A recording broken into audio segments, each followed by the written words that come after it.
Hello, you good people of YouTube, and welcome to this video that is actually kind of different than what I usually do on my channel.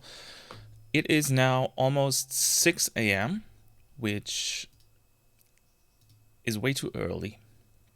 But what we're gonna do today is, if you're already looking at the screen, you're probably noticing, we are doing a live reaction to Gamescom 2022 opening night live. Not live though.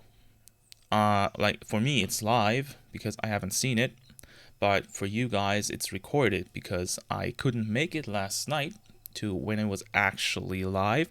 So I turned off all social media, I turned off my phone, everything, so I would not be spoiled a single bit. I opened up the live stream, I put my PC in sleep mode. I woke up way too early, so if I look a bit sleepy, that's probably why.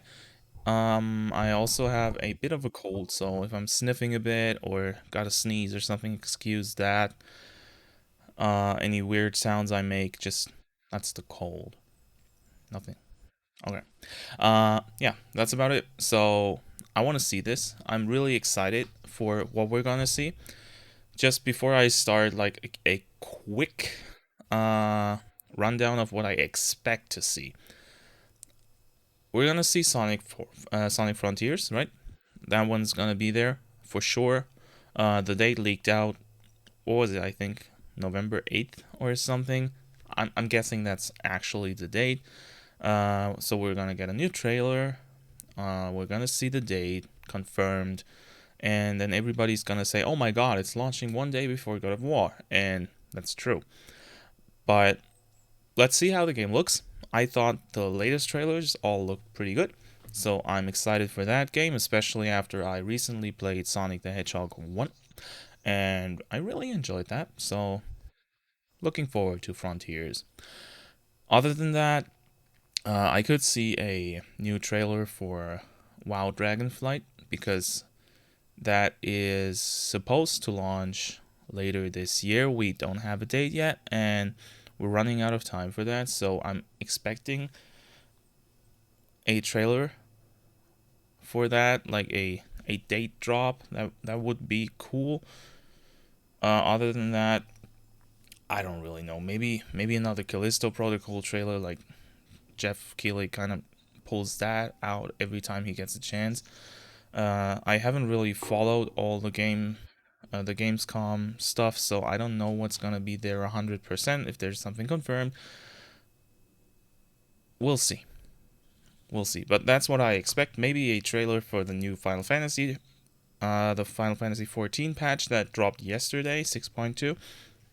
That would be possible. They had trailers at Gamescom before. I don't really expect any big trailers for like Final Fantasy 16 or any other bigger stuff that's not really probably not gonna be there. There's not gonna be any Dragon Quest. I don't expect any Nintendo stuff.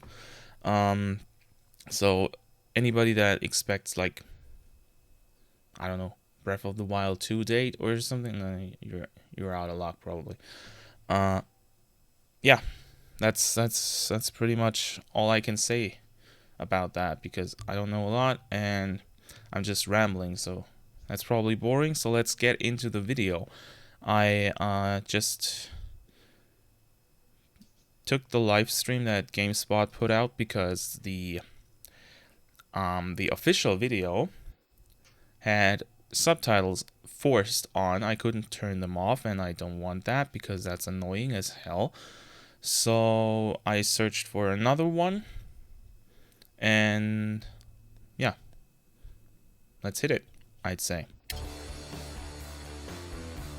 Please welcome to the stage the creator of the Game Awards. Yeah, Geoff let's go Keighley. with that. Geoff Keighley. I like him. I really do. I think, of course, he's a businessman, right? So, God. Hello, everybody. yeah. How you doing? I'm doing fine, thanks, Geoff. It's so great to have a live crowd with us here in Cologne, Germany for Gamescom Right, that hasn't happened I'm Geoff like Keighley, and I for gotta quite a say, I while. am so excited to be here with you. This We is did the this first in time, I 2019 think. live in person in Germany, and then the past 2 Yeah. years we had to do it virtually from Los Angeles. And in 2020, the first show that my team did together live was that August, Gamescom, and we connected with all of you virtually. And the fact that we're back here in person, I don't want to ever take this for granted before. So, guys, are you ready for a fun show? Yeah, I hope it's a fun show. Well, I gotta say, I put up a little Word document so I can just write down everything that happened so we can go over it. The entire industry has come together to showcase the future for you. We've got games like Sonic Frontiers, Calisto Protocol, Oh, there we go. Outlast Trials, Hogwarts Legacy, Gotham Oh, right. Knights, Right. and a Hogwarts lot of Legacy. surprises of things that we didn't talk about in advance. So we've got some good stuff for you tonight here at Gamescom. I just hope it doesn't turn into a commercial like so should we just get right to it? like the Game Awards usually are.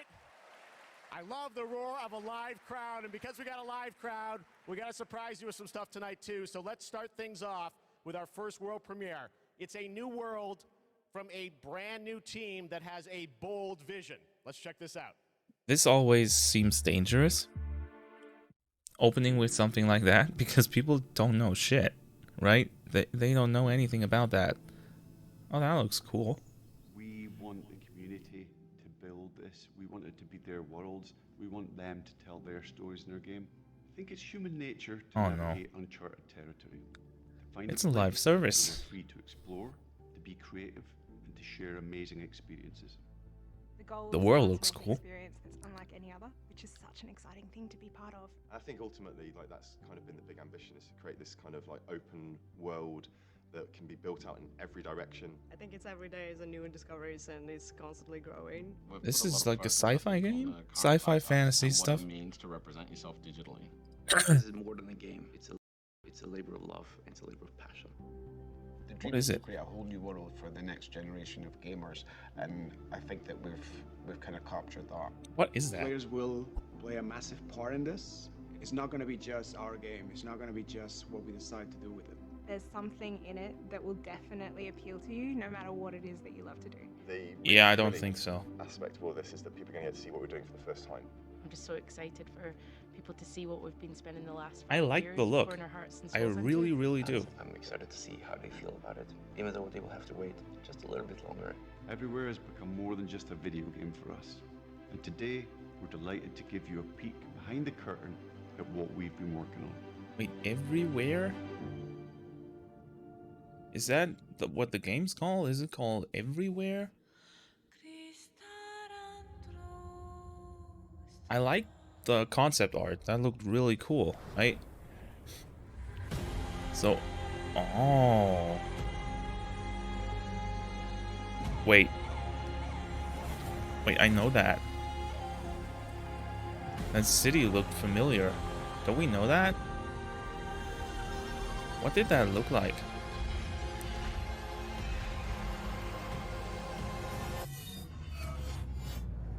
What is this? Of course it's a shooting game. Of course it is. It's always shooting games. Yeah, everywhere. So I heard that right.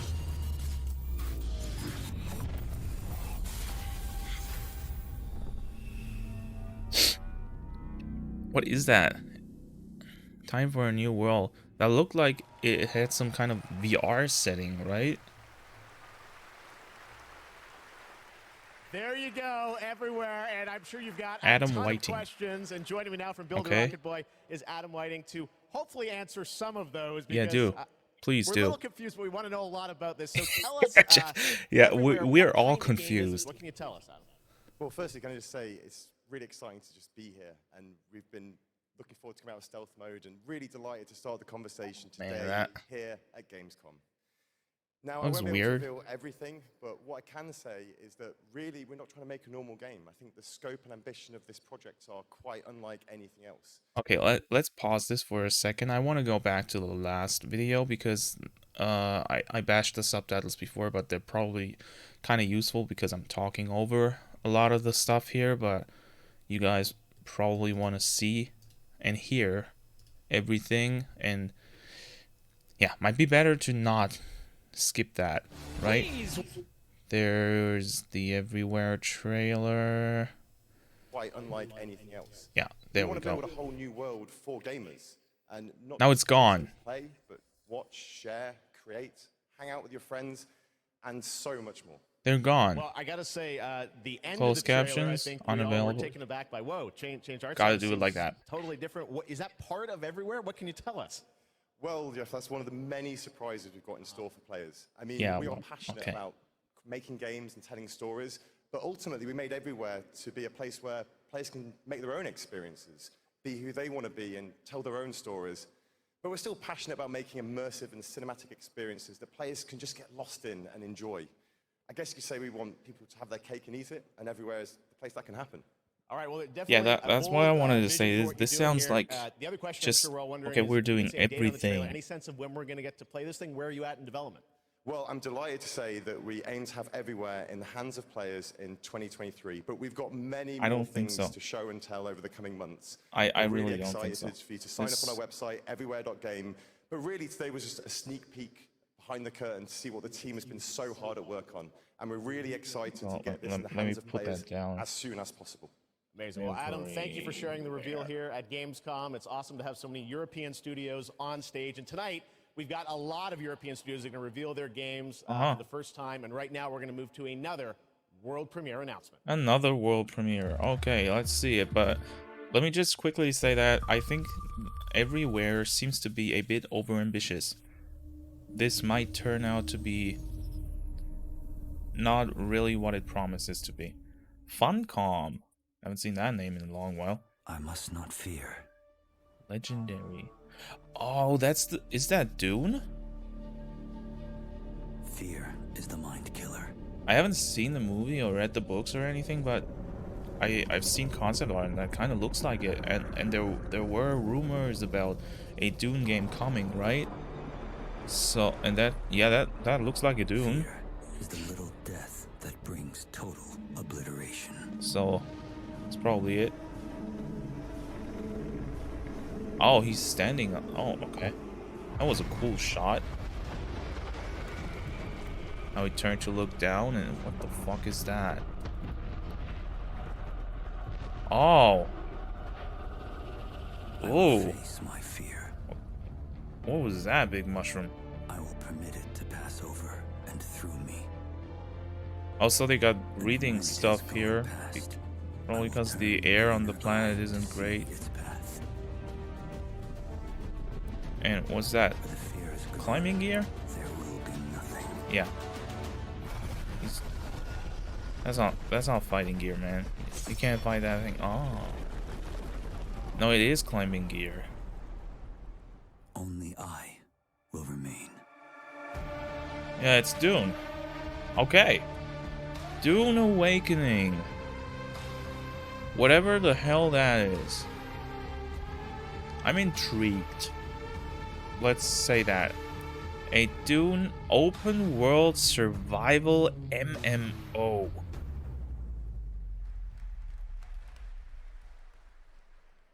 What?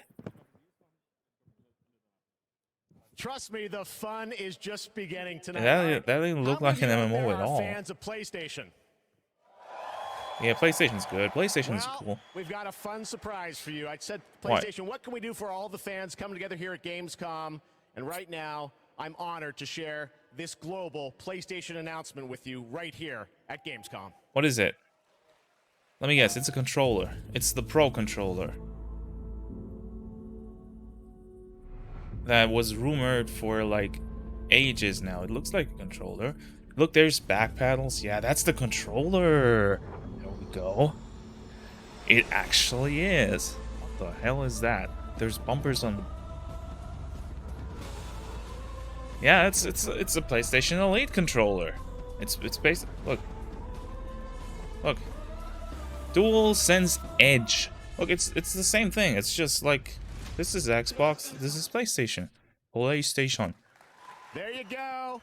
The Dualsense Edge. It's a high-performance, ultra-customizable wireless PlayStation 5 controller designed by PlayStation. And you see there you can have your own custom control profiles customized to your play style. And if you guys want to learn more about the brand new controller, you can head to PlayStation blog. And thanks to PlayStation for sharing that announcement. We'll check that out after the show, because that's something that really interests me. The Calisto Protocol. You guys hyped for that game?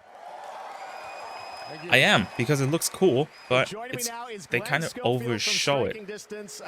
Glenn, we are so excited about this game coming out in December. Glenn. We came all the way over in the middle of development. We got Dune MMO. Really appreciate it. How has the response been to Callisto so far? Man, Geoff, the response has been fantastic for a new IP. I couldn't ask for anything more. So I want to thank the fans. I've seen him a few times, like at the Game Awards and stuff. It's great to be back at Gamescom, man. And at Summer Game Show. Well, you got some good stuff was for the latest one. And we're gonna get to that in a second. He looks like some gameplay. We saw some great a stuff Batman antagonist. You brought more now. What are we gonna see today, Glenn? Yeah, you've got some live gameplay. I think you know who I mean. The first one is going to show some crazy combat, and the second one is something new from the game, a little different than what we've shown, with a pretty crazy ending. It's always crazy with Calisto Protocol. You're known certainly in the team for your work on Dead Space, and that game we love the strategic dismemberment. I understand you're kind of one-upping things for this game? Well, we got dismemberment, and we've shown the gore system. Yes, and today we're going to show a couple new things, including one that we're showcasing called mutations. So the enemies may sometimes have these tentacles that come out. And if you don't shoot them, take them out on time, this guy in real time is going to mutate in front of you into something bigger, badder, faster, meaner, and he's going to be taking you out. It's pretty cool. Well, this is one of my most anticipated games. It's coming out this December. Glenn, thanks to you and the team for putting this together. It's your most anticipated game because you're always showing it. Callisto Protocol is basically the Death Stranding of what happens after Death Stranding came out. They've been on that thing for ages. Alright, there it is. There it is. There's a cat. What up? Come on. Yeah, it's right about that time where my cat needs its snuggles. Like, come on. Alright, what we got? Oh, he... Ooh. Ooh. It's a gravity gun. Okay, enemies are stupid, like they always are in horror games. Like, right? It always looks that way. Because if a horror game had good AI... Oh, there they are. Mutations.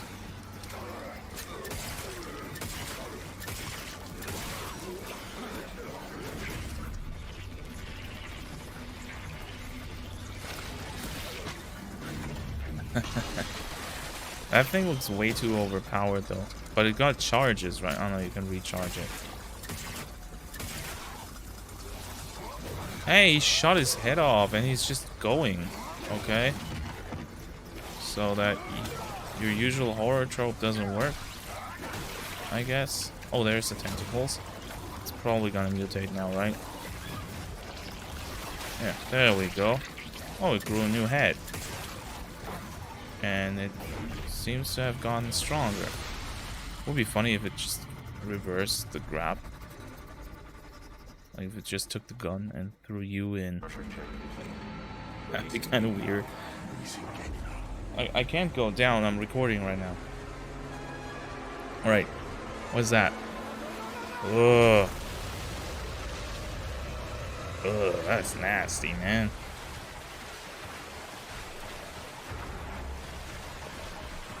Oh look, it's the new Sonic Frontiers trailer. Ouch.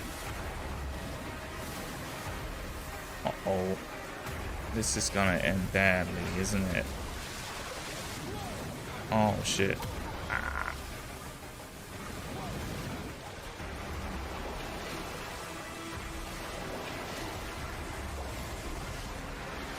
Oh. Woo, that was close as shit. I mean, this is probably all scripted, right? But holy shit. Imagine this happening to you. Like in a game, it... Oh no.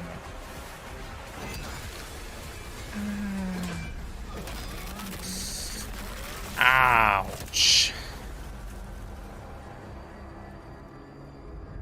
Shit.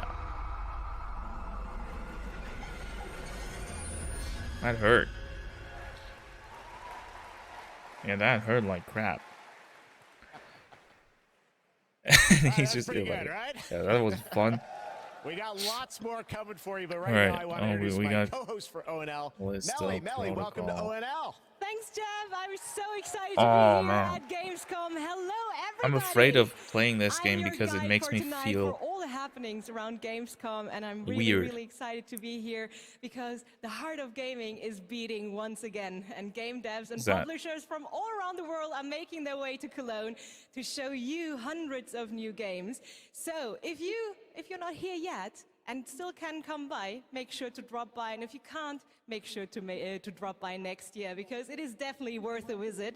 And one of the highlights we have this year is we actually have the largest indie area ever, bringing visitors and devs closer together than anywhere else in the world. So and I don't know. Is it makers actually of the worth most going? original and fantastic and creative games here. And if you're not here, and if you can't make it here, do not worry.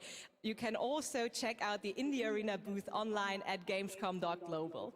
He's reading all of that.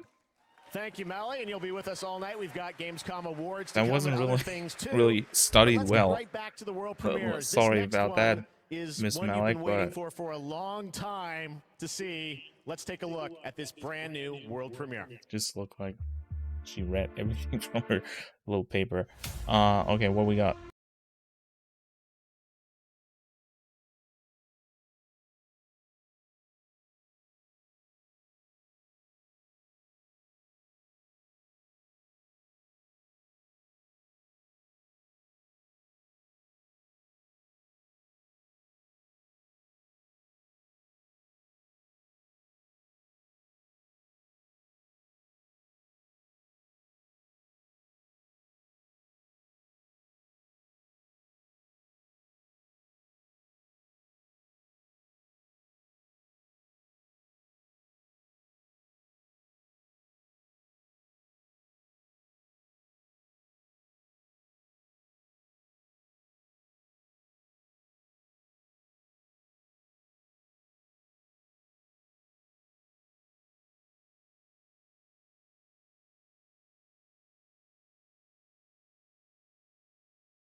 There we go.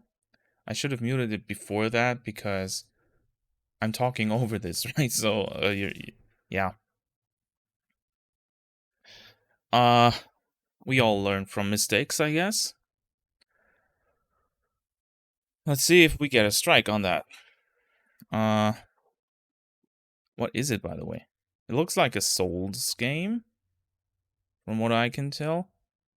But this is definitely not another FromSoft game. Right there. I can't imagine it being that. Oh. Oh no, he died. Oh no, he's getting eaten by moths. Oh, the lamp revives him. Interesting.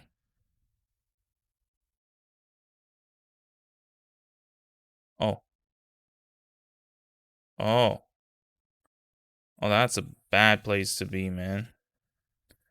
Oh, Lords of the Fallen.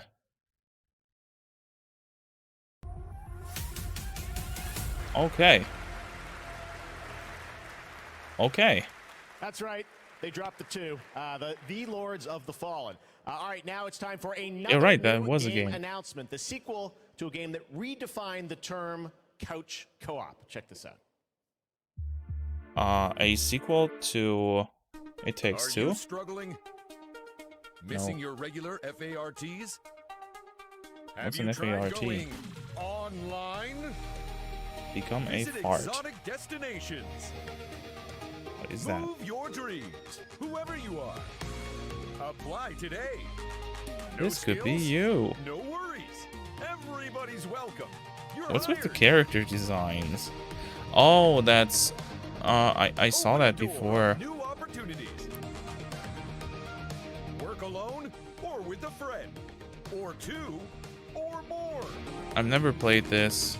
What is it called? Moving Out or something like that, right? Move locally or connect together online. Oh, that was weird. I mean, it looks like a fun co-op game. Nice one. Coming Yeah, Moving Out. 2023. Alright, coming 2023. Would you stop meowing at me?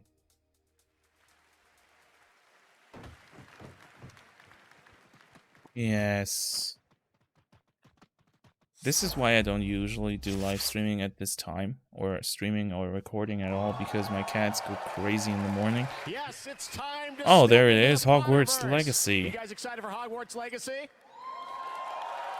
Oh, wait, what Well, we it is have coming before? out in February of 2023, and tonight at Gamescom, Oh, we've it's got a the brand new Fallen, trailer for you to take a look at. I don't want to Moving say Out much and spoil 2, much. This is an incredible and trailer. I hope you enjoy it. Hogwarts Legacy.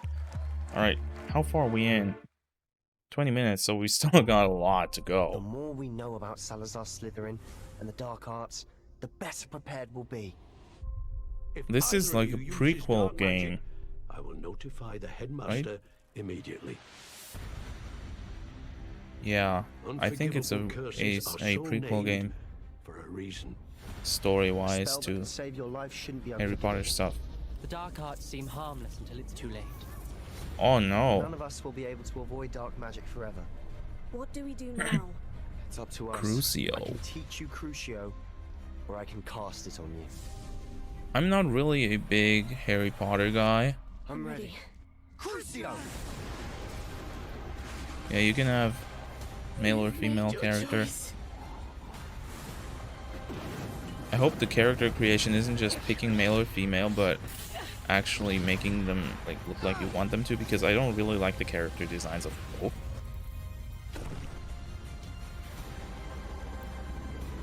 The game looks dark, right? Looks really, really dark and not kids friendly at all. Hogwarts Legacy. Live the unwritten. Oh, it got delayed. Who would have thought? Was that something we knew about? Oh no.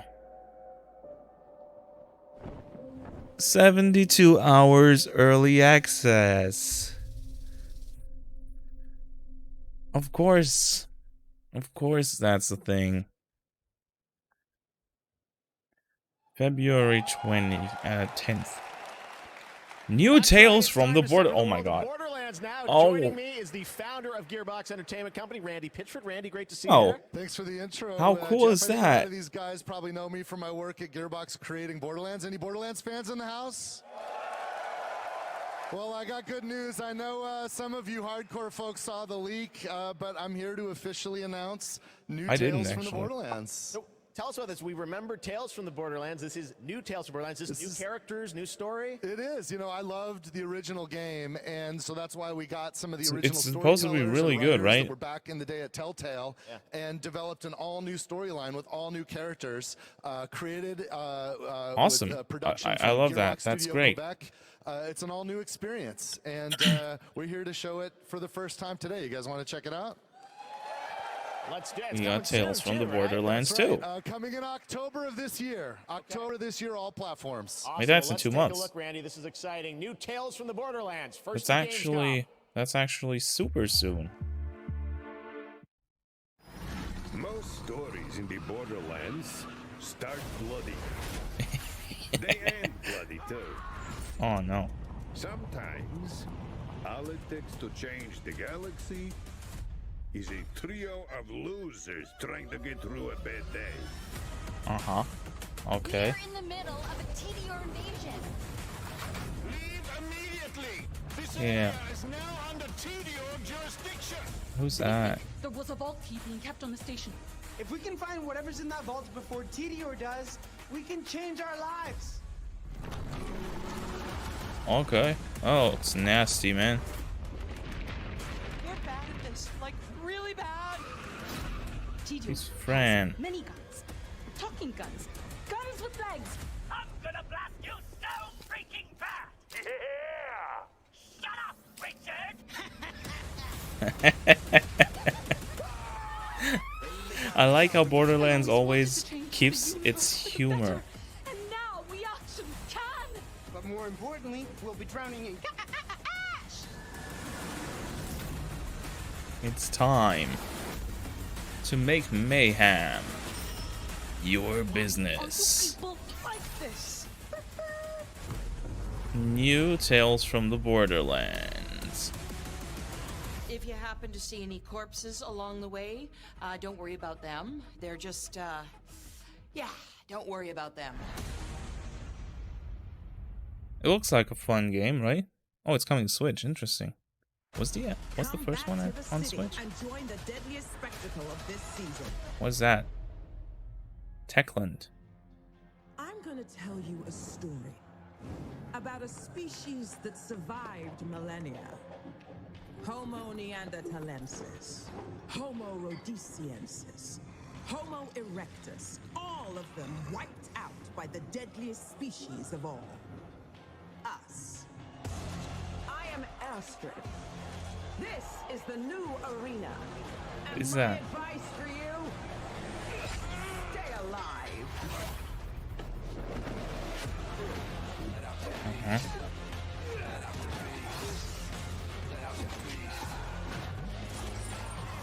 Okay. I mean, it doesn't look bad, right? It actually looks pretty cool. Every day you fight for survival, but today you fight for glory. Okay. Anyone can be a warrior. What makes you different is the spirit of a champion. Dying Light 2. Ah, okay, it's an add-on. Community update number 1 is live. Wishes granted. Alright, there's our mandatory ad break. Red Bull gives you wings. Yeah, it does. So you want to join me? Oh, is that Sea of Thieves?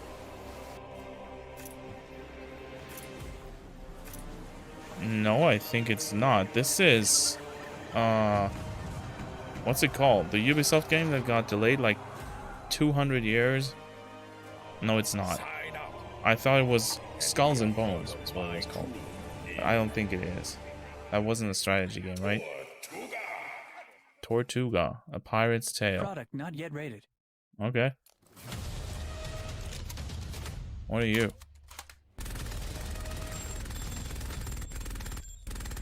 Alright, we gotta write that down. We got Dying Light 2, Raid, Loot, Escape. This is going too fast for me.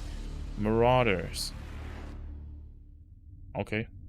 Oh, what was that? Tortuga and Marauders. There's no gameplay, so I don't know what this is. Is that still the same game? Is that still Marauders?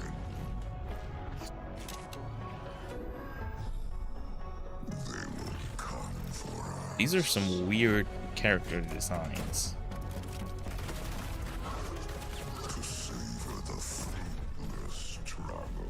Okay. What the fuck was that?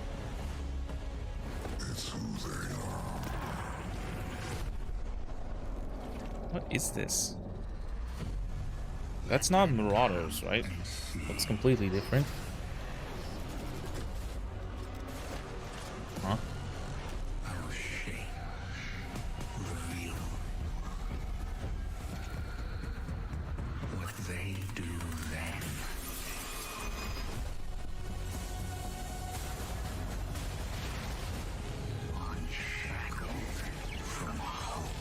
What is this?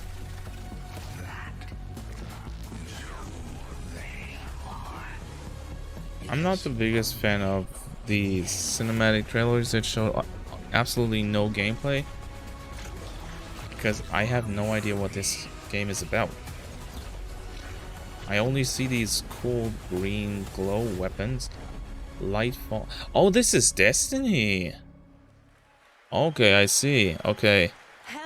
Maybe if you're into Destiny, you're... The Gamescom awards will be handed out to the winners of the best maybe on the you show actually floor. recognize Only that, because I did games not. showing at Yes, Gamescom I will be know. eligible to be nominated, and the awards will be streamed on all Gamescom channels, so make sure to tune in. But tonight, I'm allowed to hand out Stop the that. awards. I'm very, very excited about that. And I Okay, would she's say, back. Let's jump straight into it, starting with the What we got? most wanted PC game. Here are your nominees. Oh, most wanted PC game. What we Metal got? Hellsinger. What is this? System Shock. Yeah, System Shock, the remake. Or reboot, rather. Warhammer 40,000 Darktide. Isn't that out already? And the winner is Metal Hellsinger. And here to accept the award is Sheila Wikström, executive producer at The Outsiders. The stage is yours. Thank you so much. Wow, this is a lot of people. I was practicing my speech a lot, but of course, you know, when it's as much people as there is right now, you'll blank. But I want to say that I am honored to receive this award on behalf of my team. The team behind Metal is an amazing bunch of people that I'm so lucky to be working with every day. And the truth is, making games is super hard. When I started out, I don't think I really realized how hard. And what I learned is that focusing on compassion, kindness, and empathy just as much as any other craft in games would be the key to successful game development. And it's precisely those qualities that my team possess, and why I'm so privileged to be working with them every day. I love you guys at home. I miss you so much. So what I want to say to you, my industry friends and colleagues, is treat each other with heart, kindness, and respect every day. Make games with humanity. Thank you so much. Congratulations. Well, she was right about that. And Geoff, back to you. Since when is this an awards show? Premiere train keeps going. Like, was It's that time always to a move thing? To the world of Sonic. Any Sonic Hedgehog Oh yes. fans out Okay. there? Yeah, I am. Sonic I like has Sonic. had a pretty good year with the Sonic 2 movie, which was a ton of fun earlier this year. Well, I didn't watch that Sonic yet. Frontiers is in development, and we've got a Yeah, brand Sonic new Frontiers trailer for is you in and development. confirmation of the release date too. Check this out. Yeah. Okay, we already know the release date, but I don't think the trailer leaked. Did it? At least I didn't watch it. Oh, we saw that thing.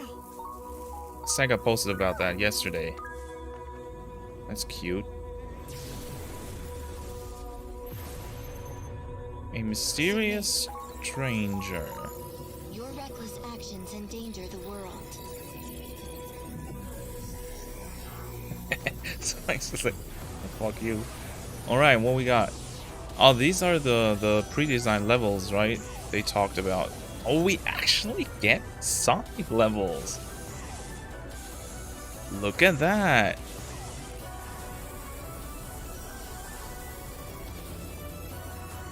Oh, there's Amy. Amy? Is that you? What's going on there?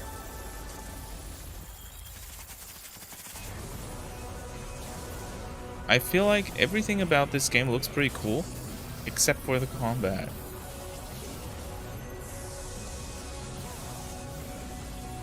The combat looks weird. Kind of, what's that? You cannot run forever. Leave immediately.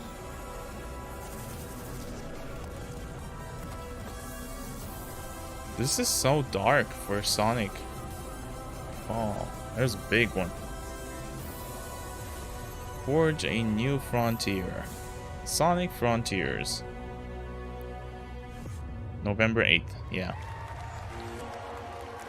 I gotta say, I'm still of the same opinion. It looks good. There we go. It is coming this right? year, Sonic Frontiers. All right, well now it looks another good. It European looks like a studio wanted fun to use Sonic Gamescom game. ONL as a platform It to looks announce another narrative experience. Well done. This comes from a French studio. Check this out.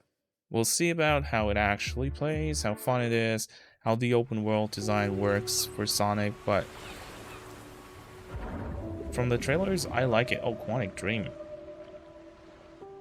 We leave so many things behind us. I haven't seen a lot from them, like, objects for quite a while, have we? Mistakes. The art style is kind of weird. Why does the human look like that? In time. Touch the bottom and go to sleep. Silence is full of ghosts. What is this? An underwater and here, voices can only come from the deep. Game from Quantic Dreams? Under the waves. Under the waves. Okay. Under the waves. Parallel Studio Quantic Dream. Wishlist now. I don't know. Looked like a game. Guys, it's time for the goats. Ready for some goats? Oh no. No live goats today, but we are here to talk about Goat Simulator 3. We got to announce this back at Summer Game Fest. Yeah, you did. It's time to see the gameplay of Goat Simulator 3 for the first time. Let's check this one out. What?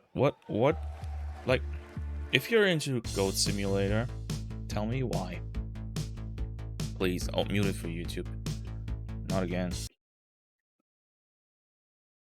Yeah, if like I said, if you're into this stuff, into Goat Simulator, if you like the first game, please tell me why. Because I'm not. And I don't see the appeal. Is it just because it's weird?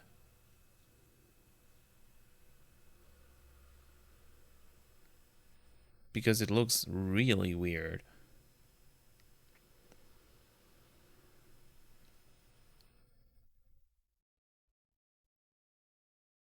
This looks so... Oh, it's a pig. Laser eye goat. I can't even comprehend this. Right? It just doesn't work for my head. What's... Oh, you can play as a rhino and a shark? Okay. Oh, that's cool. That was cool.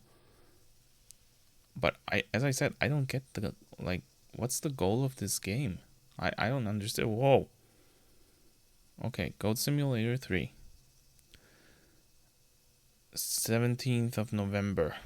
Alright, can we turn it back November on? 17th, I think that so. has literally about everything you could imagine in it. Goat Goat Simulator 3. All right. A lot of people ask me how I got Simulator started in the industry, and what I loved doing when I was a kid with my brother, we would play PC adventure games, and I grew up playing classic LucasArts and Sierra adventure Well, games. we're You gonna guys see a remember Monkey trailer Island by for chance? Monkey Island. Yeah, Monkey Island is great. I am so excited because there is a new Monkey Island in development right now. Ron Gilbert, the series creator, Yes, is they back. You may have heard about already it. told Return us to about Monkey that. Island. And tonight at Gamescom, I am so excited that we get to announce the release date. Or actually, I don't. We get to go to Stan to tell us the release date. Check this out.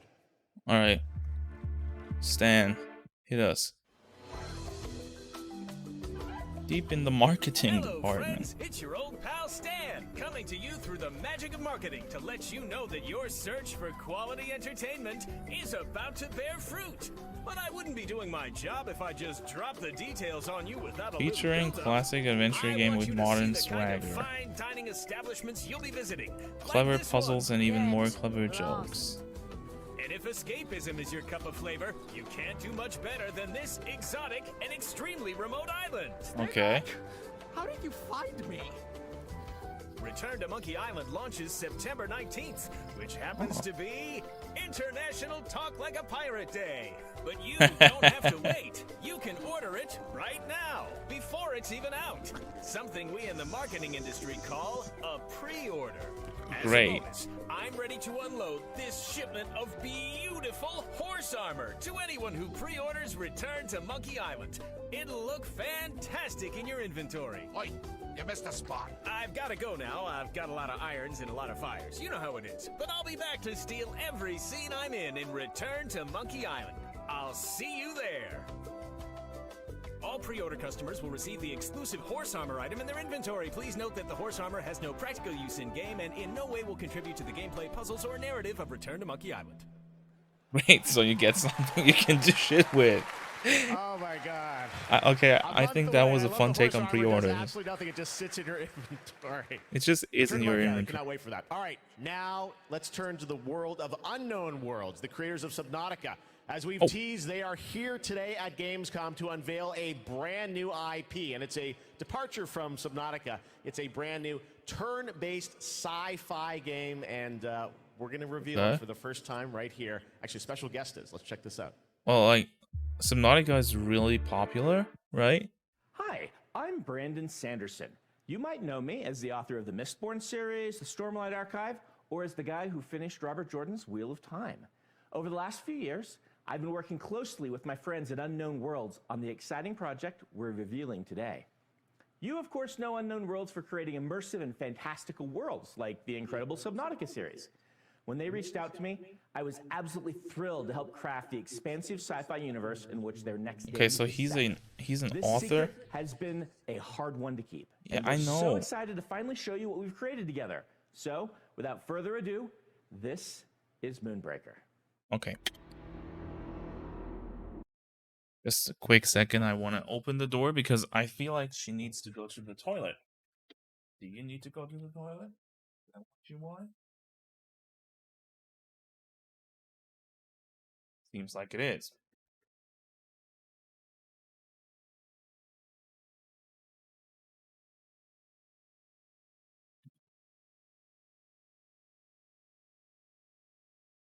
All right. We're back from the cat taking a shit. Yeah. Let's go.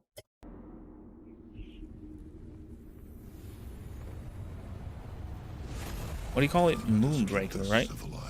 And it's a sci-fi strategy game. What the? Unknown Worlds presents. Okay, so we a new universe. That was too fast.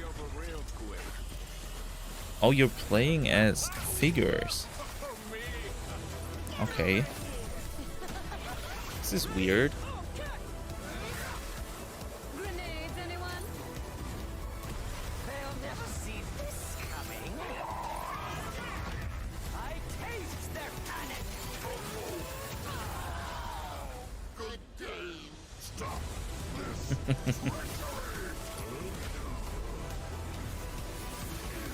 Interesting stuff.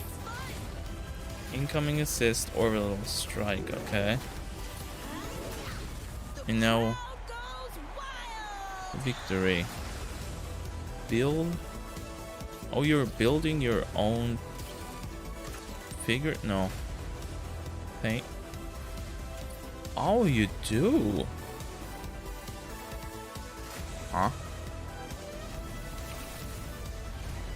Wait, so that's the idea behind the whole figure thing. I thought that was weird, but now it actually makes a bit of sense.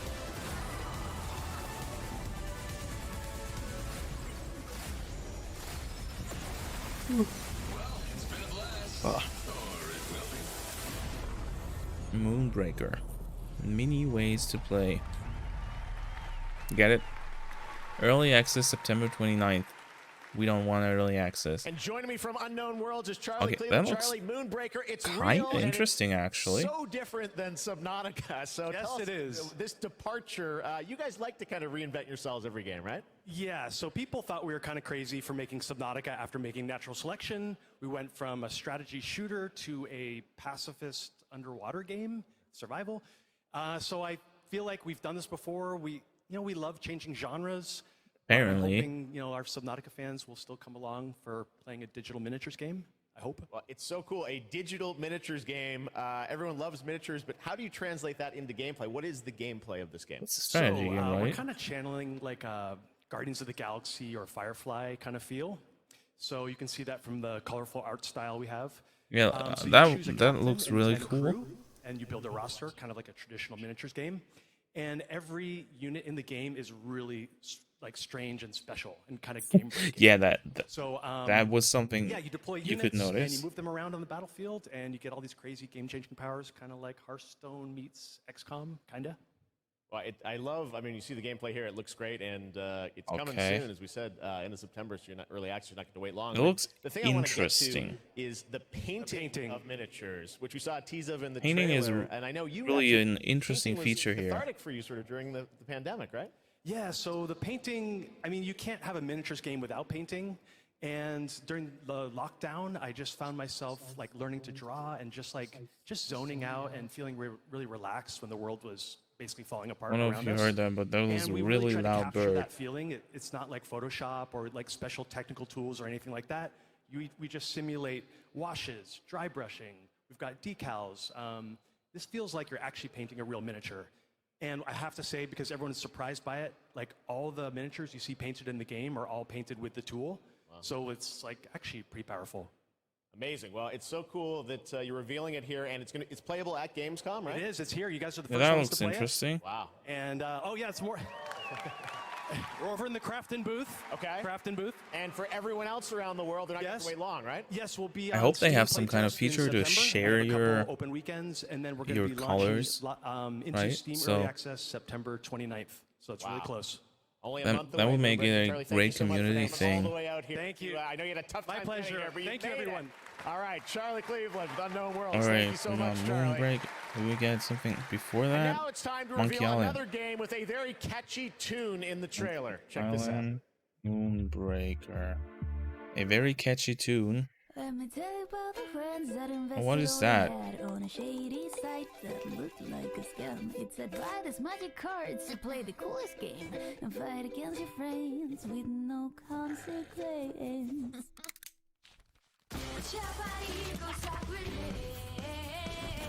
You know where to find me. This is friends versus friends. You're Italian, but I am not afraid. You will need What the?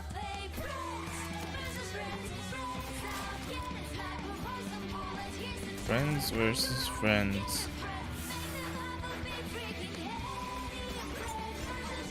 There's cards and a lot of killing.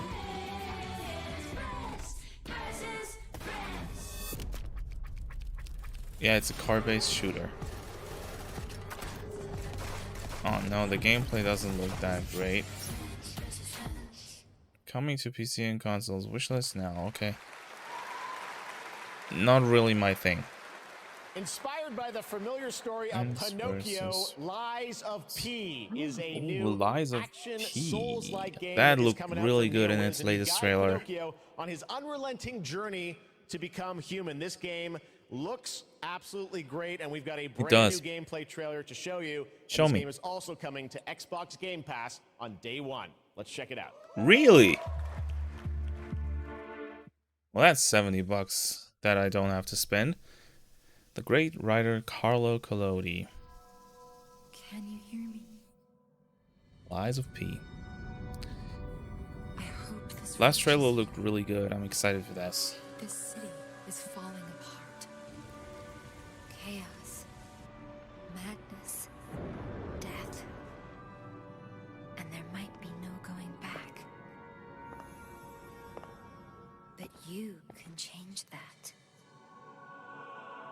It depends on the choice you make. Truth or lie. What happened to her? Neowiz, Round 8 Studio, In Touch. No, Enough. Oh, Enough. Okay, I get it. It looks really good from a setting point of view. Oh, this guy is Pinocchio. Okay. But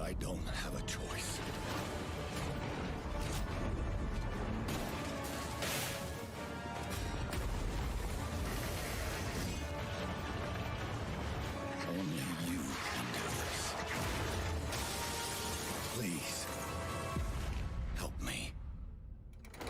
Okay, so you can jump in this game.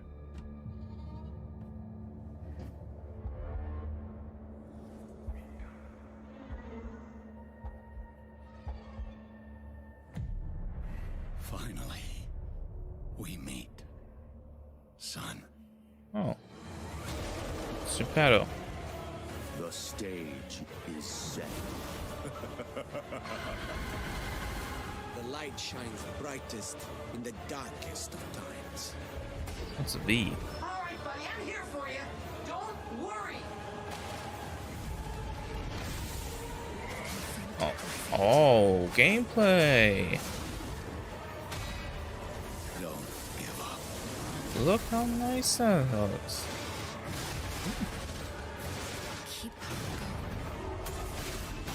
Oh, there's a counter. There we go. How do you dodge that? That looks like a crazy ass boss. You hear the soundtrack? Because that is really good. Lies of P. And it's coming to Game Pass day one. That's a big one. Destiny. That is a freaking big one. 2023. What's a through? 2023. Hey, awesome. You. Hey, you. Yes, you. Do you have fun? Fear of missing Gamescom? Oh my god. Relax. Gamescom is everywhere you want. Gamescom now. Register now. Do we have That's fun? right. All the fun of Gamescom is available from wherever you are online, obviously. And No. well, in case you're wondering who that little guy is, that's Epi, and he's on a mission to save the Gamescomverse from the evil future. And if you It's want to help Epi. him, check out the Epic section at gamescom.global. You can solve quests and win Okay. prizes, so take part and help Epi to save the Gamescomverse. Yes. But first, Let's I want help to tell Epi. you more about some of the great program we have for this week, and it's quite a schedule, so please bear with me. There is, for example, the Gamescom Studio Okay. by IGN featuring game spotlights, Do we wanna guest watch that? interviews, and all insights into this year's Gamescom. I don't know. So I've please got a make sure cat to check meowing that who out wants so you don't inside, so miss I'm just gonna anything. open up the door And for also, a the second awesome because indie showcase is back, not really my featuring thing the right now. newest, most original, crazy indie games here on Friday afternoon at 5:30 p.m. CEST, and I'm really looking forward to it. And something I'm really looking forward to is the cosplay contest on Sunday, where the super creative cosplay community takes center Yeah, stage. meow. And this is absolutely one Come of on. my favorites. Come on. So make sure to not miss it out. It is definitely worth Yes. the watch. And Come for on. more updates, follow at Gamescom on all Come on. platforms. And well, Yes. now it is almost time to introduce She our doesn't next like it. guest. But sadly, Okay, she come- couldn't make it since she is a tad But far she wants away. to be So like let's cuddled, see. She but sent us a not video, on, and I would say, on my lap. let's have a look. What we got? Hello, Gamescom. I'm ESA astronaut Samantha Cristoforetti, currently flying Hello. at around 27,000 kilometers an hour, 400 kilometers above your head on board of the International Space Station. Okay. Today, I come to you to say bravo to the games industry. We see how many space games you've been creating recently. Those missions you send your players on aren't just great fun. They create curiosity, interest, and the love of space exploration in gamers around the world. As we look towards returning to the moon and on to Mars with our ambitious Terra Nova program, humanity's spaceflight capabilities will be in part thanks to the games industry. And who knows, perhaps even you will be among us here at ESA for the journey. Exploring space virtually isn't just great fun. It's having real-world impacts that lead us all closer to the stars. So on behalf of everyone at ESA, bravo. Keep creating, keep innovating, and keep playing. This is ESA astronaut Samantha Cristoforetti, wishing everyone a wonderful Gamescom from the International Space Station.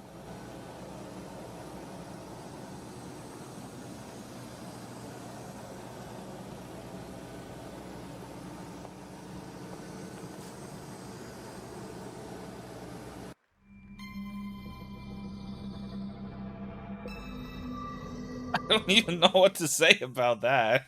That was weird. Like, very weird, actually. Like, go to space, people. Just do it. You like space games? Go to space for real. But she had a point. There's a lot of sci-fi games in this. And there's another one, whatever the hell this is.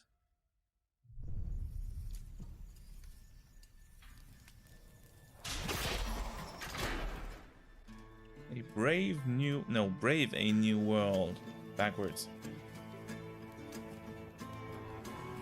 He looks small. Are his proportions right? He looks weird. Like, his head is so big in comparison to his body. There. It's all of them look like that. Stranded Alien Dawn. Alpha in-game footage. Okay, the worlds look cool. What is that, like a base building type of game? Oh. There's also base defense. That didn't tell us a lot. Oh, I forgot what it was called. When we were looking at games for Gamescom Open Night Live, one of the things I was most impressed with this year is there are a lot of European studios that want to debut games here, and also a lot of brand new IP, brand new worlds, and we're going to introduce one of those to you right now, and I think you're pretty excited about it. Check out this. I lost a lot of hair. It's on my shirt now. What we got? What is that? What was that logo? Oh, Focus Entertainment. Didn't they do like Deck 13? Didn't they do Alex? The sand has memories. And memories of our past. what was it called? Walked this world, and our heroes stood amongst them. Okay, this looks like a fantasy game. That's more my type of stuff. And in their struggle, that's good. They were cast away. I like fantasy. That looks cool. Only remnants of these stories remain. In the sand. In the ruins of this shattered, broken world. It's kind of fantasy-ish, sci-fi stuff. Again. What is that?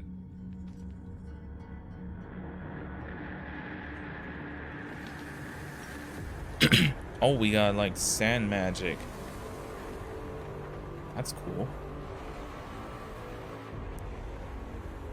Conveniently repaired the bridge. Oh. Ooh, that thing. Whoa, what's going on? These things are fast. And he. Oh. Oh. Okay. What's with the weapons? Like all the sand stuff. That looks pretty cool, actually. And this trailer kind of looks like it's a multiplayer game. RPGs-ish, maybe. Ooh. I like the weapons. Really, like with the sand acting as a like it even in ruins, can extend the weapons because they look modular. Oh no. Come on, help him. Now, we can stand for ourselves. Oh, there's a big one. And face. Oh, gods. Weapons are also big. Atlas Fallen. Oh, there's gameplay. Great. Well, that looks cool. Oh, look, there's even magic and stuff. That looks really good. 2023. Okay. Atlas Fallen coming in 2023. That looked cool. Now, a classic strategy game that I remember playing That in the looked late really 90s good. is Homeworld. Did anyone else play that back in the day? No. Great PC space RTS. Well, a brand new Homeworld is coming out next year. Anyone's played that? Everybody's we've like, got a brand new look at some new gameplay. what is that? What's Homeworld? Never heard of that. And neither have I. Like, I know the name, but I've never played that. Homeworld 3. And it's a space. It was a simple perimeter scan. Oh no, not one of those games. But we were ambushed by Klowns raiders. These are way too high brain games for me. The fighters were no problem. Right? The frigates were a different story. I mean, they're usually these space strategy games are so in depth that I'm having a hard time playing them because they're more work than fun.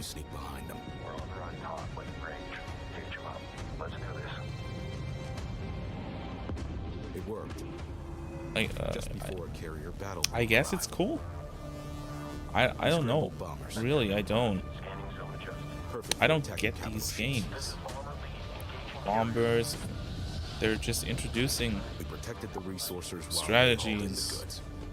Which meant I think. we could roll out assault frigates. Huh?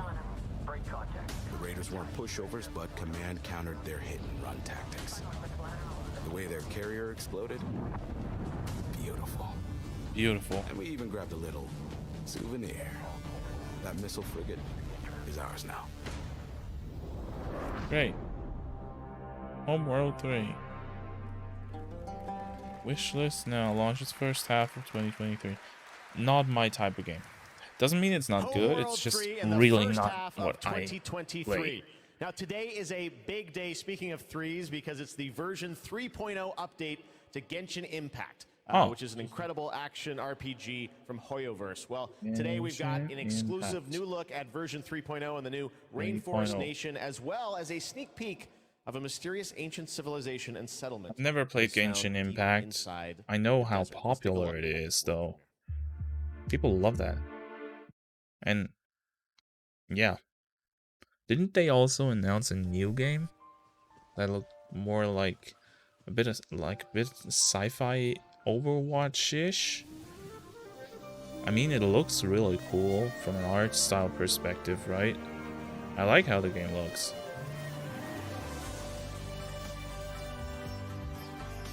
I also like how it sounds. Soundtrack's very cool. Oh, it's got that Arabic vibe. I like that. Can't see.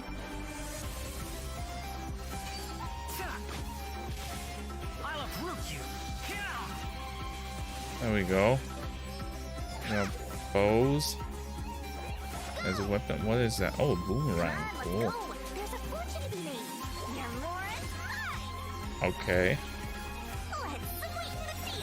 Did she just... Should I ask?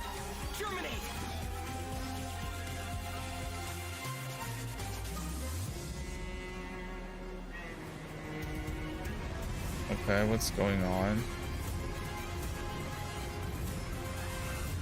Visions of the old world, like something like that.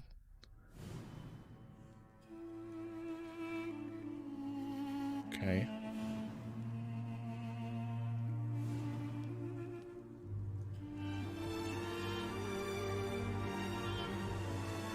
Huh.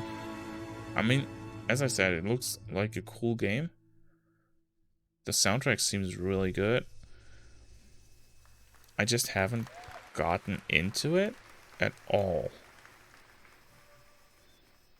What an absolutely beautiful game. And that's not all from Hoyoverse, because they also have Honkai Starrail in development. It's a grand interstellar adventure with strategic turn-based combat. And now we're going to take a new look at the story and adventure that awaits you in Honkai Starrail. All right, let's do another Hoyoverse game. Why not? Back to back, that's cool.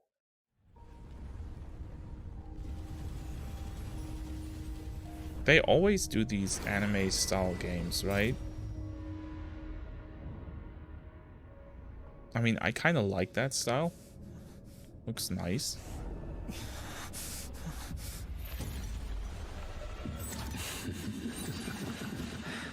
Of 5 people, 3 must pay a price. You are not one of them, Jinyuan. But it looks the same. Like, it basically looks the same as Genshin did. From an art perspective. Just that this is a sci-fi game and the other one was more a fantasy. The Shenjo is in danger. This man, he... But this is story based, right? Is Genshin a story based game? Because it didn't look like it was, but this one does. No gameplay. Okay. Again, it is now Hello time for again. next Gamescom award. Okay. And here are your nominees for the most wanted Microsoft Xbox game. So they're just doing most wanted games? Who voted on that, by the way? The Devil in Me. The Last Case of Benedict Fox. This looks cool. This looks really cool. Metal Hellsinger. Wasn't that on PC? Was that on The PC winner as well? is The Last Case of Benedict Yes! Fox. Congratulations! That was like this looks really good. Congratulations. I like how the game looks. It looks quite of a like shocker for us. cool, We just love, weird the Metroidvania kind of games, game. And we are working hard on making Benedict Fox just that. And I would like to thank Xbox team for their support and Rogue team. It's also for coming being to Game the best Pass, right? publisher ever. And I'm looking forward to especially that. I would like to Do they have a thank my date? team in Krakow. They are crazy talented. Oh, we got and, Genshin, we my got hands hold the Honkai award, but their hands make the game. Dziękuję wam bardzo. Thank you. Starrail. Congratulations once again, The Last Yes, Case of congratulations. I Benedict feel Fox. like it's And good Geoff, that people seem to be looking forward to this game as much as I am, Thank you because very much, it looks Melly. really cool. Anyone here a fan of Justin Roiland? Rick and Morty? Who's that? Well, he's got a brand new game, which you may have seen at Xbox's show in June, called High on Life. Right. It is coming to Xbox and Game That Pass got in delayed, right? December, and they wanted to send us just a great gameplay clip. You're going to enjoy this. Talking guns in a boss fight, and that's all I'm going to say to set this up. I That think you're going to looks. really... It looked this is a weird, trip. Check this out. but World kind of premiere High on fun. Life. That was announced at the showcase from Xbox in summer, right?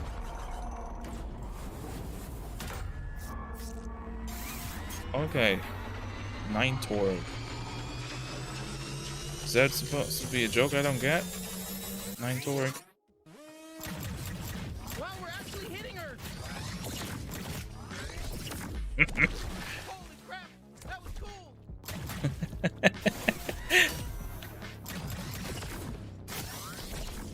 Come on, admit it! We're hurting you! No! Fuck you! Are you even a real bounty hunter? I can't wait. It's so gross you even win in there! That sludge tastes like shit! Yeah, so stop diving into it! Shit, she's filling the place with sludge! Stay in the air! Better not fall in! Hey, I'm still here. You can still use me if you want.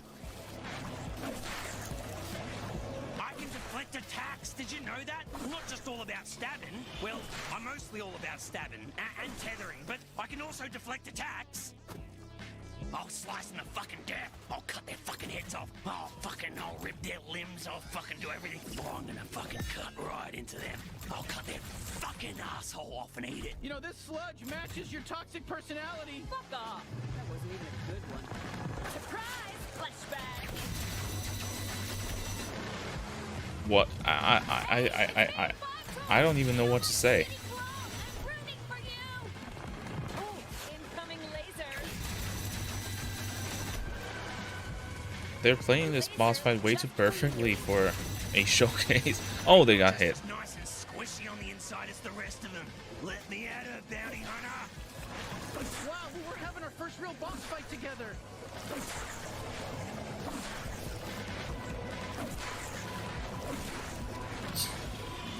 This looks so weird.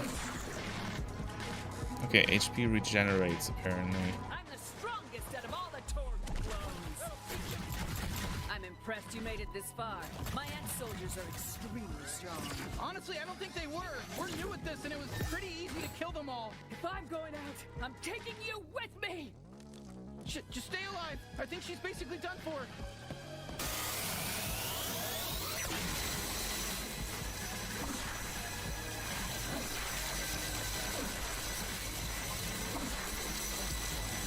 Oh.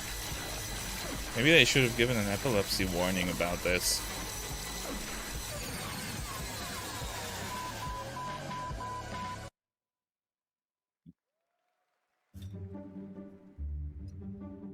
What the? Do you see that?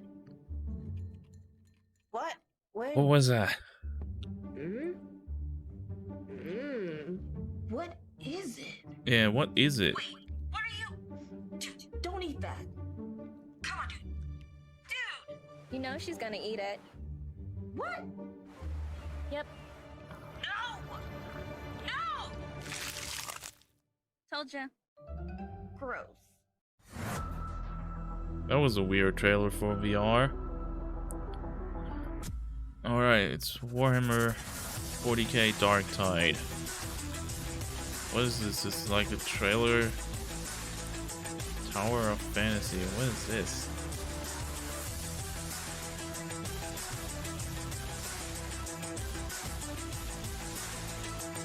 Vampire Bloodhunt? This is just a trailer reel. GTFO. Never heard that. Okay. Metal Hellslinger. If I see that game one more time, I'm gonna cry. They show that a lot.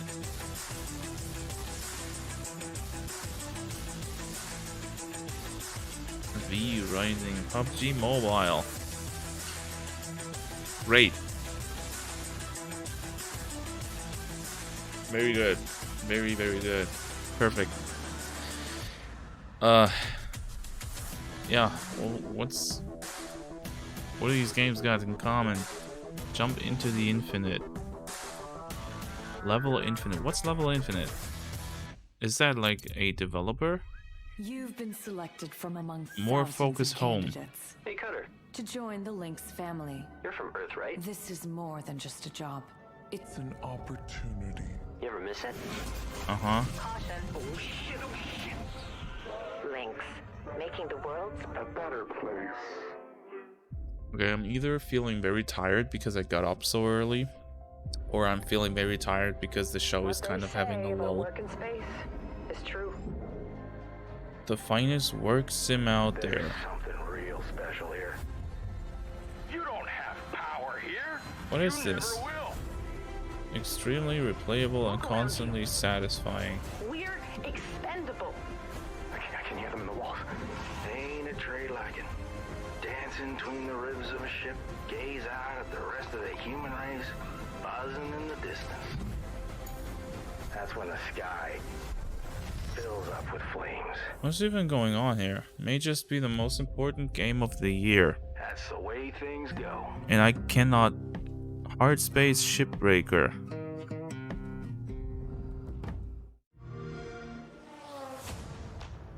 What was that? Games just for you. PC Game Pass. Okay. Oh, that's Immortals, right? Games for when you're feeling invincible. Midnight Fight Express. Mad Streets. Feeling fast. Grid Legends. You suck at parking. Oh, that looks cool. Feeling adventurous. Immortals Phoenix Rising. There it is. That looks pretty cool. I like that. Beacon Pines. Disney Dreamlight Valley. And feeling different. Immortality. Okay. Way different. Like, yeah. That was way different. Honestly, I think it looks like a pretty fun game. It's just super weird. Slime Rancher 2. Never played Slime Rancher. Tinykin. Plus hundreds of other games. Minecraft Legends. Yeah, that's coming out. Forza. Microsoft Flight Sim. That's already out. Grounded is almost out of its playtesting, I think. So yeah, I feel like Game Pass is actually kind of having a roll. I mean, I got it. That's what I like about it. I just have it. If there's something dropping in, I can just get it. Like with Lies of P next year. Awesome. We showed you a little bit of the trailer at the Game Awards to set up the world. Now you're going to get a first glimpse at the gameplay with this behind-the-scenes clip. Enjoy. And what? Did I miss something? What we get? High on Life. Still. But this isn't High on Life. What is that? Captain Drummer, what are your orders? The Expanse. Oh, it's Telltale. Expanse is obviously one of those universes that has a ton of opportunities to tell great stories. One of the things I'm super excited about is the zero-G stuff that we've been doing. A big part of when we're making the game, not only are we thinking about the characters, we also have to think about how can we evolve the genre in any way that will make players excited to be part of this universe and feel like they're engaging in something rather than just being a passive audience member. You'll figure something out. I know you will. It's actually been a really interesting thing as an actor to explore some of her more vulnerable sides that by the time we meet her in the series, they've been cauterized. Because this score, Drummer, this is the greatest score any scavenger has ever come across. You'll need me if you want any chance of unloading it. Wait, in the series? What are we talking about here? Is this a series? The craziness of exploded ship that now constitutes several parts in a mass that you can move among, and balancing that out against almost like you're excavating a story. That's a personal story. Those are people, those are characters, and you are now among their ghosts. Whatever they were doing right before Why are they missing died. heads? Being a scavenger, it's a pretty dark job. We're really excited about how it feels to both play and experience the story in the game. Okay, what is this game? Oh, there's the heads.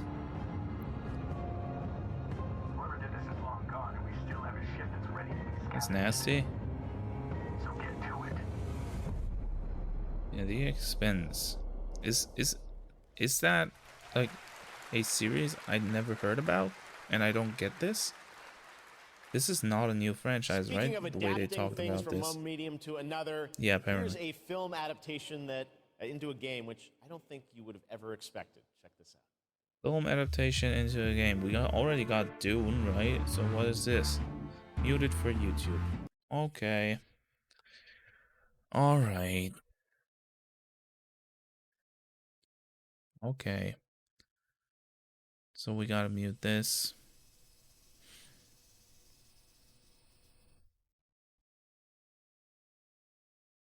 Am I supposed to know that movie? Even if I was, I probably wouldn't because I'm...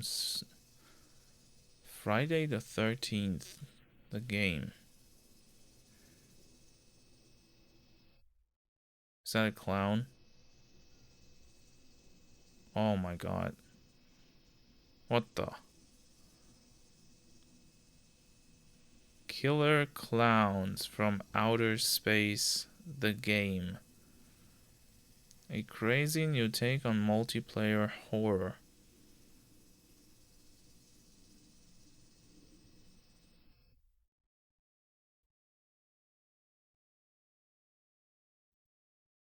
Uh-huh.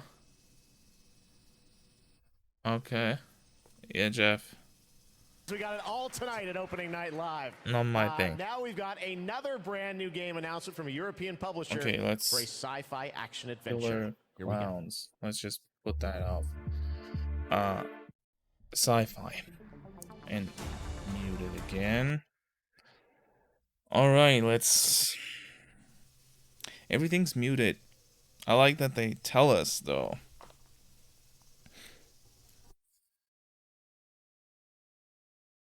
What's this? We're getting bombarded with sci-fi games on this. We stared at the sky. We stared. Looks like Lara Croft. Looking for answers. From the darkness. Something stared back. There are secrets.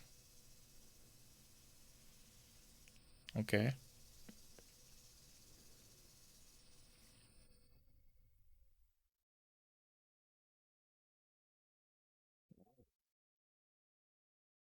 That looks actually pretty cool. Best left hidden.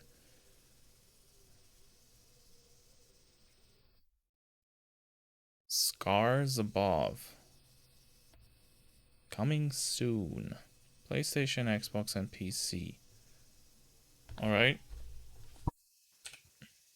Now we're going to talk about Gamescom Goes Green, which is an initiative that has made Gamescom the first climate-friendly gaming event in the world. The core event and this show, opening night live, I'm happy to say, are 100% climate neutral for the first time, and that's something we all should be very proud of.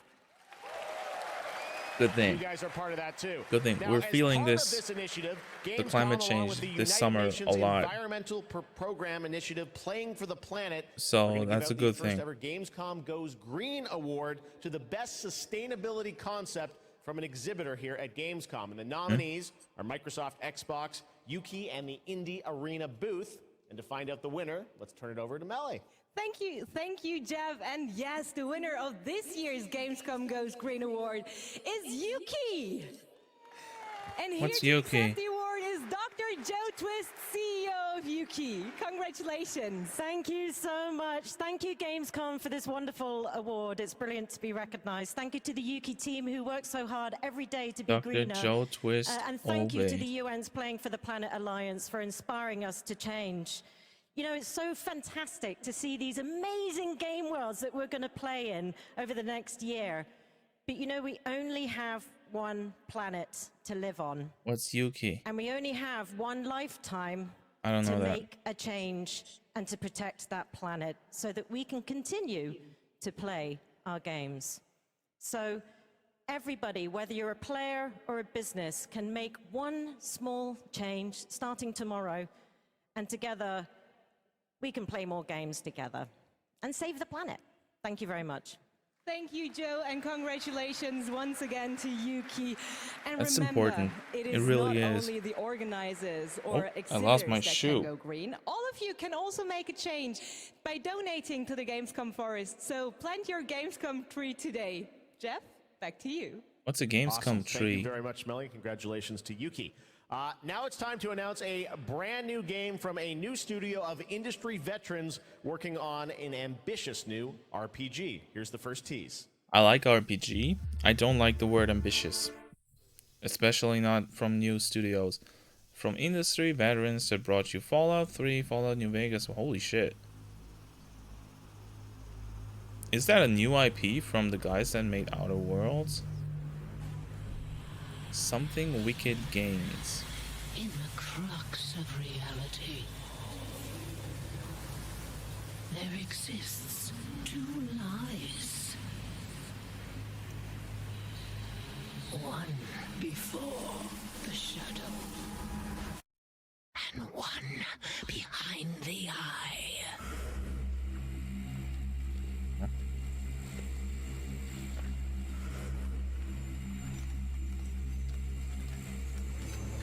It's creepy. Wyrdsong. Adventure with us. Wyrdsong.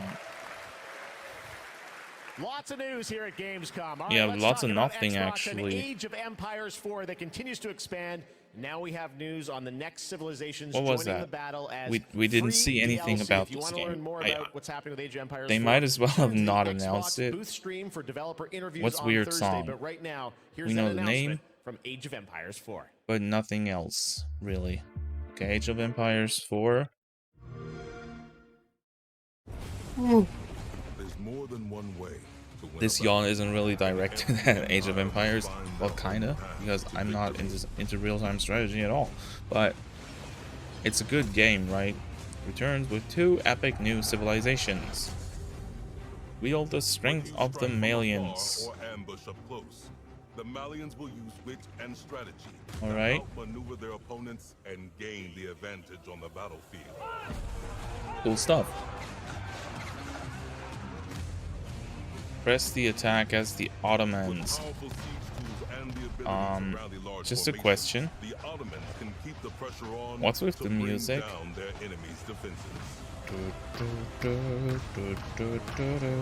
What? That doesn't really fit. When the drums of war beat, how will you emerge victorious? Okay, these are the drums of war. History is in the making. I guess. Your place in it has just begun. Are they? Age of Empires 4, Ottomans and Malians. Free anniversary update in October. Alright, it's free, so I think everybody who plays Age of Empires 4 is pretty happy now. Oh, Gotham Knights. Gotham. You guys excited for Gotham Knights? Well, you don't I have don't to know wait yet. long. It is coming this October, and Batgirl, Nightwing, Robin, and Red Hood are going to take over in Gotham Knights. You're probably wondering about the story. Who are the villains? Well, we've got a lot to share in this brand What's new the trailer, gameplay, and also some exciting actually? news. The release date is going to be a little earlier than you expected. Check this out. Gotham Knights, yeah. Aren't people really worried about this game? Jim Gordon never gave up on anything. And saying please delay it, but they don't. That's why Gotham City is still here. It's why I'm still here. And I've known for a while now that someday, like him, I'd have to work with you.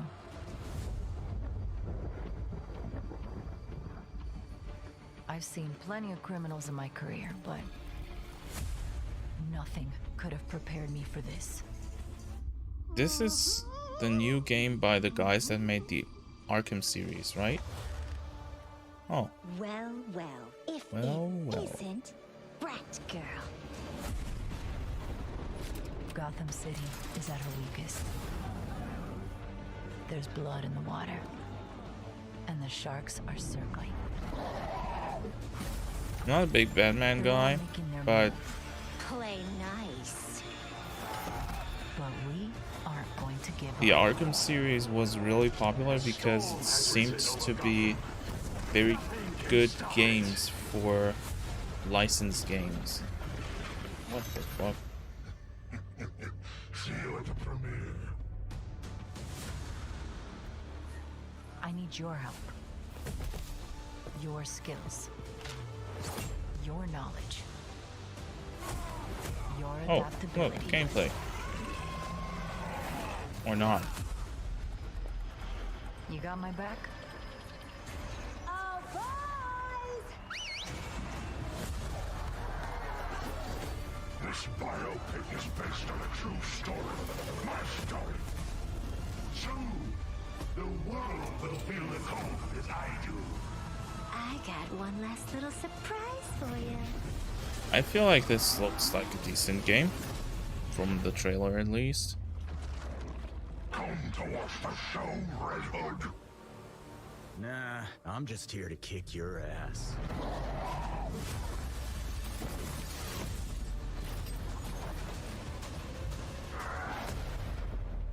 Step into the night. Gotham Knights, October 21st. Alright. Pretty good trailer, right? October 21st. I think now it looks for decent. Gotham Knights. All right, now it's time to announce a brand new game from a new studio. The global announcement of the ambitious new adventure game developed by Everstone Games. Yeah, It's let's called announce Where another Winds sci-fi Meet. game. It's an How interactive about that? open-world RPG featuring action, adventure, and martial arts set in a turbulent time in the Northern Song Dynasty. The Or combat not. looks really cool. Check out this announcement of Where Winds Meet.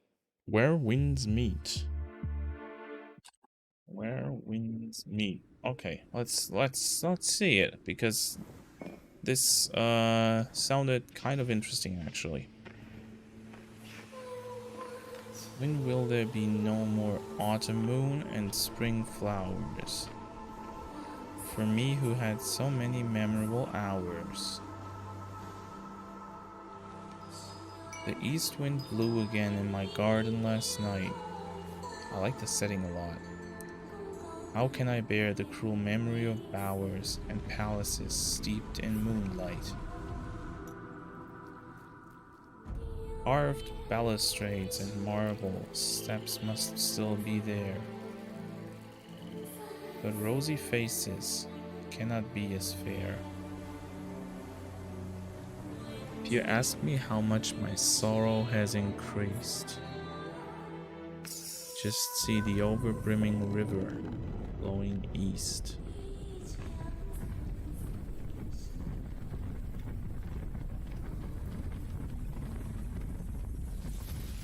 This has me intrigued.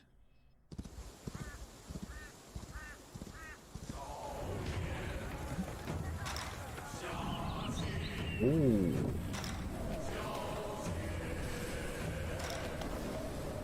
Okay. That looks good. Very different soundtrack. I like it.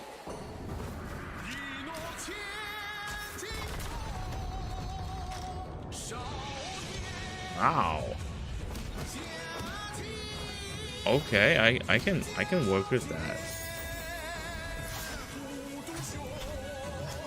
That looks cool.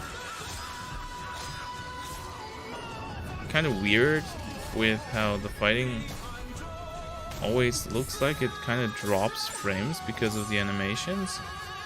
That's something you gotta get used to, but the game itself looks pretty cool actually. And it sounds cool as well. I like the soundtrack a lot. Different.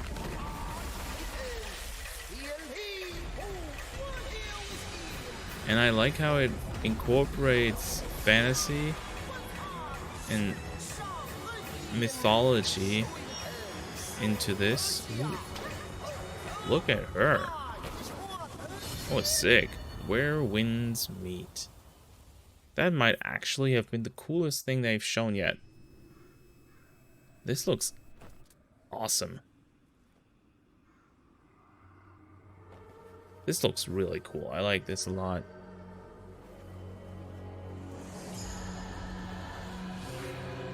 Oh, there we go. Even more mythology.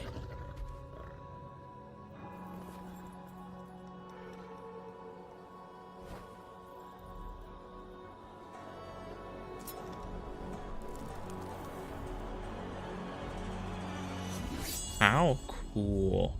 I like it a lot. This looks awesome. No release date? No release window? Again, so much new IP tonight. It's really cool. All right. Back when we started ONL in 2019, a very special guest joined me here in person to close the show. And this year, when I told him that we were going to be back here live in person, he said, well, I got to take part in some way. So please say hello to my good friend, Hideo Kojima. Mr. Kojima? Thank you, Geoff.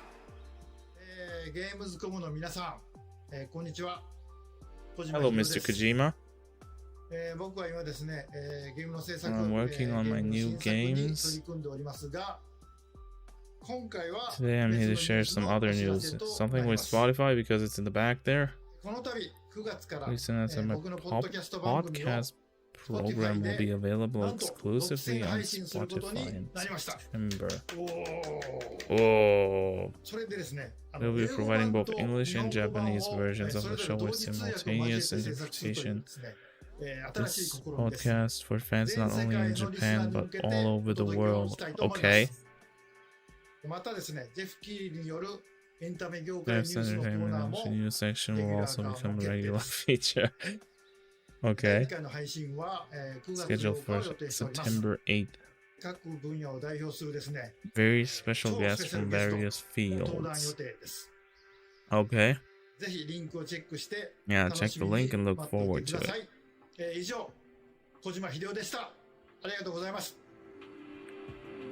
Arigato, Kojima-san.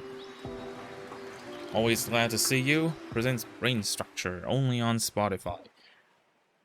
Last year, opening night live, we announced Park Beyond from Limbic Entertainment and Bandai Namco, and this year they've got an awesome booth experience for those of you here in person, and for those No of you game at home, from Kojima-san, but trailer that shows you more of this incredible amusement it park is what it is. simulation. He does a lot of things, right?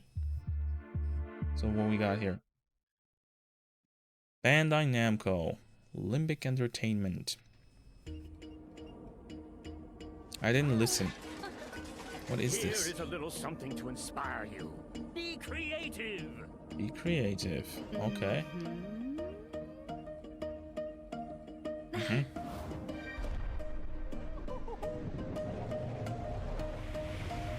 Is that a park simulator game? It is. I love these.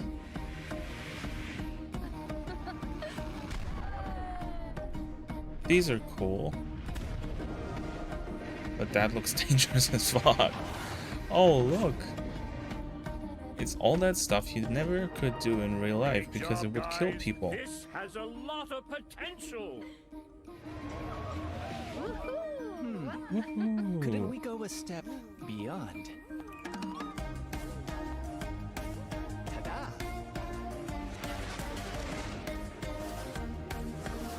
Uh-huh.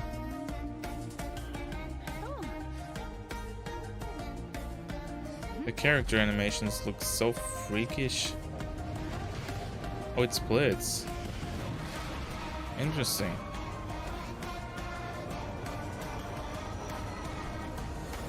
Okay. What about you? Will you go beyond your imagination? Will we? It looks like a fun game. Park Beyond. Coming 2023. Was the trailer like in really bad quality or we have no? here. Amusement park simulator. I love theme park back in the day. Great to see that's coming out. Okay. From Limbic and Bandai Namco. All right, now it's time to share another special announcement here at Gamescom. Interesting, at least. Not a game, but a concept car. That's right, it's here at Gamescom, and I got to catch up with Oliver Heimer, the head of Mini Design. Let's check it out. A what? All right, I'm over here at the Mini booth with Oliver. This is the Mini Concept Aceman reveal. This looks so cool. I'm glad you like it. Well, let's take a look and learn more in this trailer.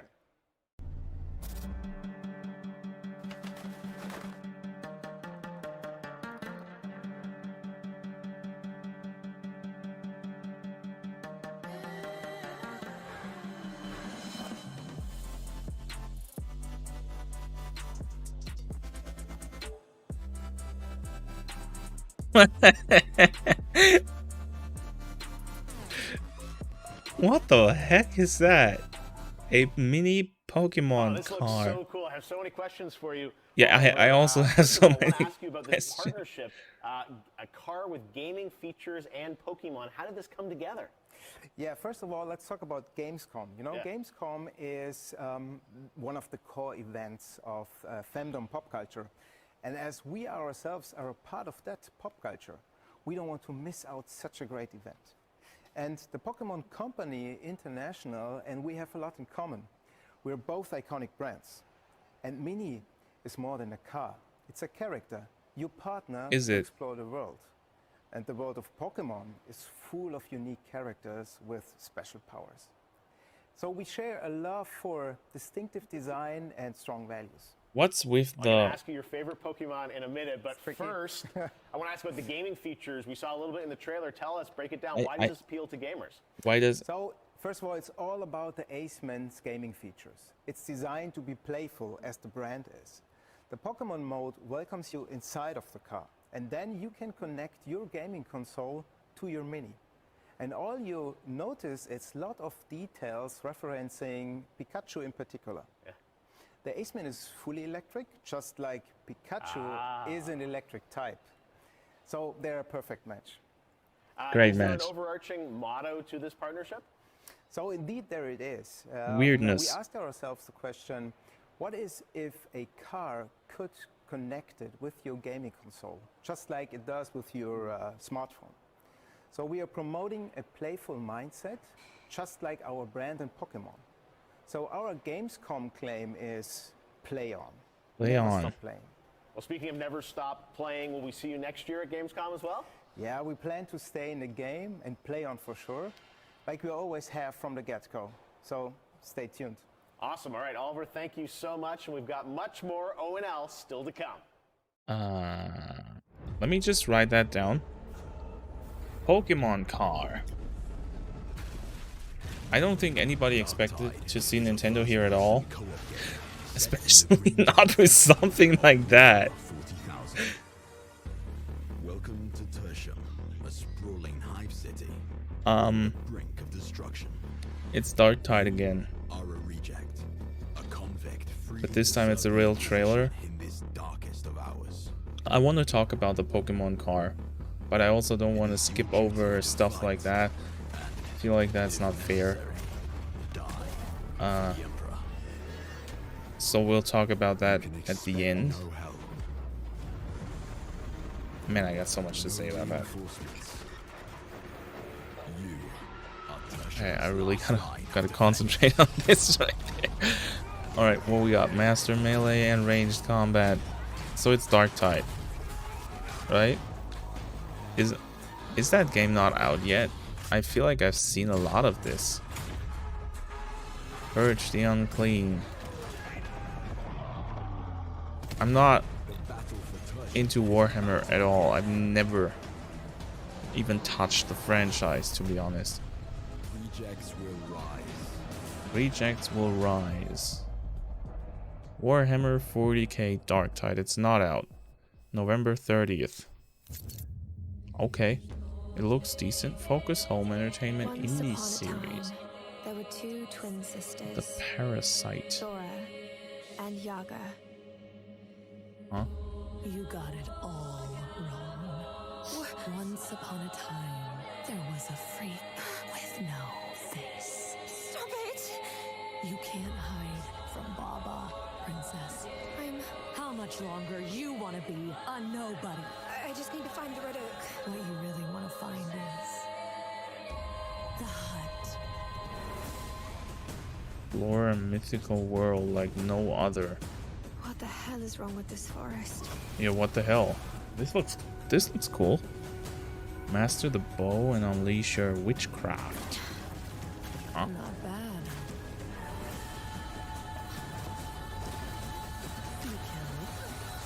You kill it again. It looks a bit rough. Will you become the good or the evil witch? But that doesn't mean that the game can't be fun, right? Always head straight to the Red Oak. The Red Oak. Blacktail. The logo looks weird with the pixel art. Available this winter. Okay. Blacktail. Yeah. That looks interesting. Bit rough around the edges with the gameplay, but interesting concept at least. Oh, muted for YouTube. Thank you very much. What have we got? That looks cool, actually. Wow. Hack and slash games got kind of rare, I feel like. Sorry. Over the last few years. So, Phantom Hellcat. Oops. Phantom Hellcat. Wait. Yeah. Crossfire X. Isn't that like a incredibly bad shooting game? Our biggest content update is here. Babylon.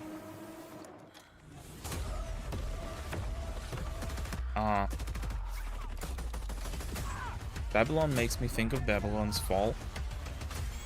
Have we heard anything about that game since it launched, except for that one social media post where they said, no, we're not shutting down the game a month after launch?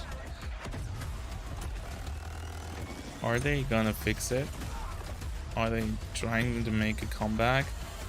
Or are they just gonna, like, not talk about it until it dies by itself.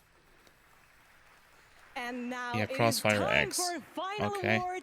But don't worry, there is more on Saturday, so make sure to not miss our award show on Yeah, Saturday. another award. But here are your nominees for the most wanted Sony PlayStation game. Yeah, I thought that might be happening. Most wanted PlayStation game. The Dark Pictures, The Devil in Me. Again. Lies of P. Lies of P. Why wasn't that on Xbox? One Piece Odyssey. One Piece Odyssey. Huh? And the winner is Lies of P. Well, duh. Here to accept the award is Ji-won Choi, Project Director at Neowiz. The stage is yours. Oh, thank you. First of all, I'm very proud of my team members, and we always do our best to live up to our team's name enough. And congratulations. Dune of BTS, like Lies BTS in Korean of pop, P looks great. will be done enough in the Korean gaming industry. Thank you. 감사합니다. Thank you. But congratulations once again to Lies of P. Thank you so those much. definitely And weren't yes, the most wanted that's it for PlayStation me games. for tonight. But before I say goodbye, Maybe I they want to just bring your rate games that attention are to a shown more on serious this. matter. The past 5 months of On war this show? have been devastating for the Ukrainian families, and UNICEF and partners on the ground are supporting those in need. And of Yes. course, funds are needed. So please consider donating at unicef.org if it's possible. And yes, we have to take care of each other. Gamescom also supports the development of Antura, the language learning game for Ukrainian children. Antura is based on an app which was made for Syrian war refugees to learn the local language. And I mean, in times like this, it is more important than ever to take care of each other. And I hope you keep that in mind, not only for Gamescom This this is hard week, to talk but about the at way a Games after. Thank you Showcase. so much. That's it from me, and have a wonderful Gamescom. Geoff, Thank you very back to much, you. Thank Miss you, Melly. Great to have you with us. Melee. We got a few more games to go. Now, one of the great things about Gamescom is we love to profile games made in Germany. And this next game was made by 4 students in Berlin. It was a big success on Steam, and now it's coming to a new platform, and we've got the announcement right What now. are we talking about? 4 students from Berlin. A Switch title. I've never seen this before.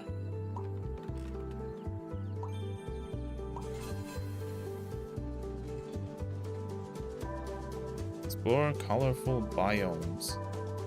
Germans like to make strategy games. Build cute worlds. Dorfromantik. Right, I've seen that on Steam, and it's coming to Switch. Dorfromantik. Great. Happy that they're successful. Beautiful. Now we're going to get dark. The Outlast Trials. You guys excited for this game? The Outlast Trials we showed you last year at Gamescom Open Night Live, and we haven't heard anything since really from the team, and everyone keeps asking me, when are we going to get to play this? Well, tonight, we've got the world premiere of the brand new trailer, and yes, some news on when you might get to play it. Here we go. Alright. What is this? Let's write it down. The Outlast Trials. The name doesn't really ring any bells for me, but I didn't watch last year's Gamescom.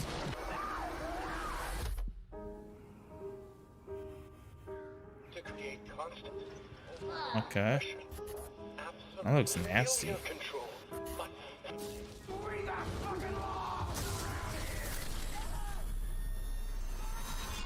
Oh yeah. That does look nasty. Is this like part of the Outlast series? There were 2 Outlast games, right? They were also first-person horror games. And this looks like it's another one. Pretty face. Very disturbing.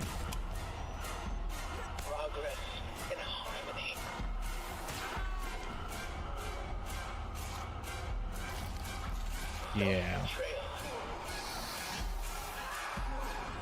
The music is making me nervous.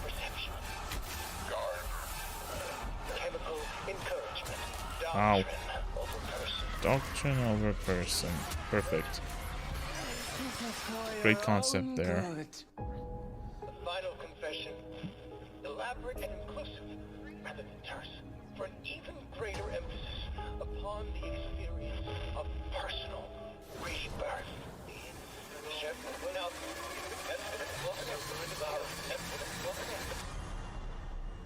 Okay. We want you.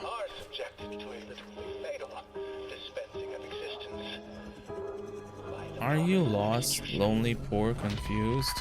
No. Volunteer for closed beta. Okay. That looked like a horror game. Some people will get to play something this year. The Outlast Trials. All right.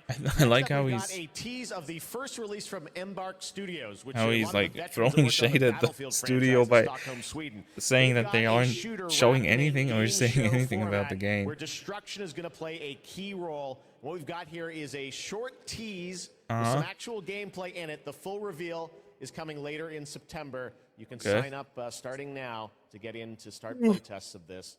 So far are we in? The finals. Oh, we're almost done. Okay. World premiere. Insert coin. Embark Studios. Nexion. Can you reach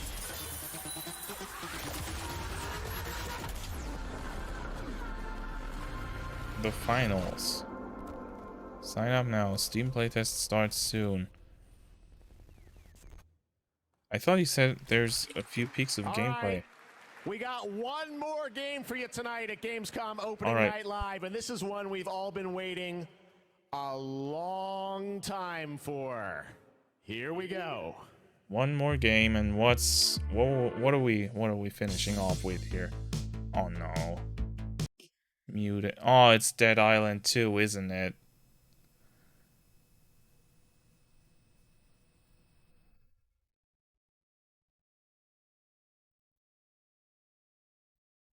Yeah, mute the last trailer. Great idea.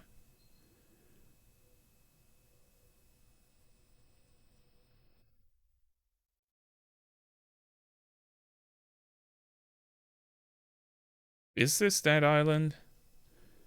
Because... yeah, I guess it is. Wasn't that rumored to be at Gamescom? Yeah, okay. Alright, that's it for Gamescom then. It's Dead Island 2.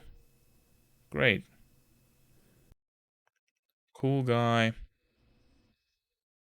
Killing zombies. Everywhere. Oh, and now he... oh, he doesn't. I thought he'd get killed. He doesn't.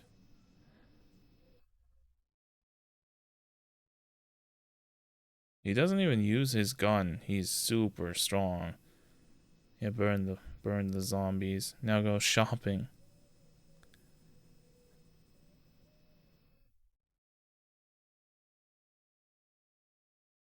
Ooh.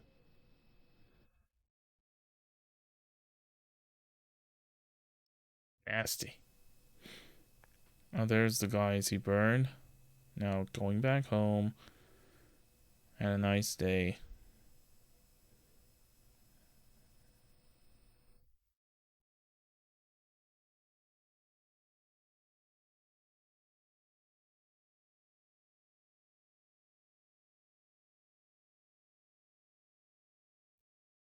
TV. Oh, TV's not working. No batteries.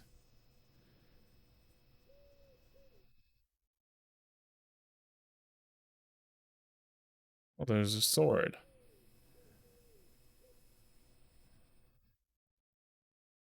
Gotta have some other form of entertainment, huh? TV's not working. Oh, look, there's other people who survived.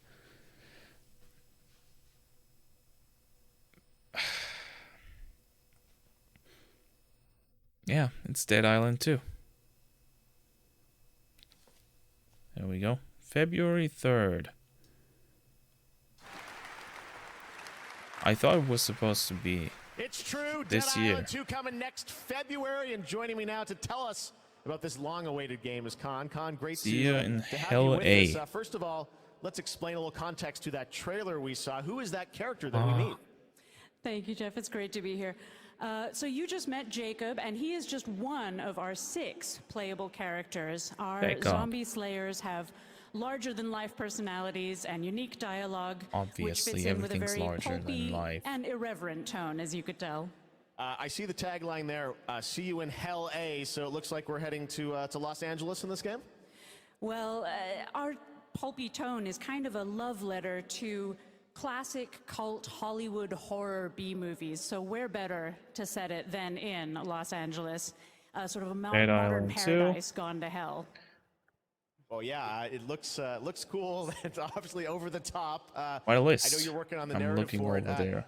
This game has been, long awaited for many, many years. You guys have been working on it for a few?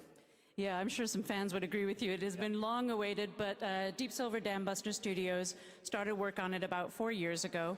We were really lucky. We got to build it from the ground up. We got to focus on what we love about the franchise. So they rebooted the game. And we think we've got a really great action How is it a RPG franchise if there's only one game? So let's talk about the gameplay. We saw the CGP. There's not much to love there, from the gameplay right? when you show it. So Dead Island 2's gameplay is all about experimenting with your preferred zombie slaying methods, just kind of going nuts. It's a combat toy box of close quarters melee brutality with a few guns for fun. Okay, well, can't wait to learn more. When are we going to get to see more, see some gameplay of it? You want to see some gameplay? I think we want to see some gameplay. You guys want to see the gameplay? Can we do it now? How about now? Okay, let's do it. Here's your first look at the gameplay of Dead Island 2. Thanks, Con. I was thinking it might be a bad way to end the show without, like, a gameplay trailer.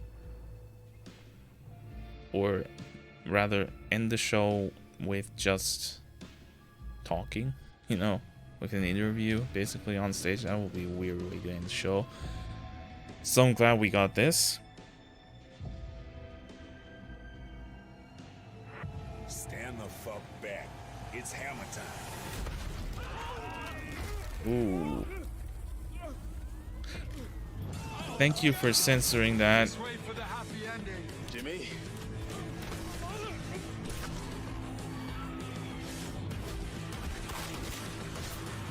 Humanity's survival depends on the red gold pumping through my veins. Well, sounds like you're the star of the show now.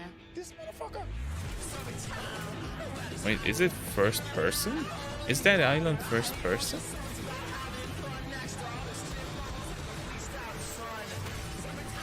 Huh?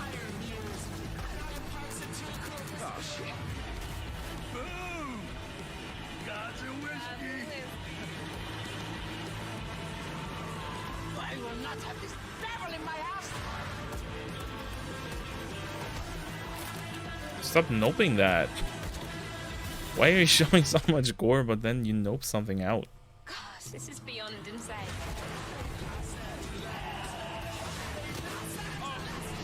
Okay, yeah, it looks like a zombie slaying game. It looks like what it's trying to be, right? Dead Island 2. There we go.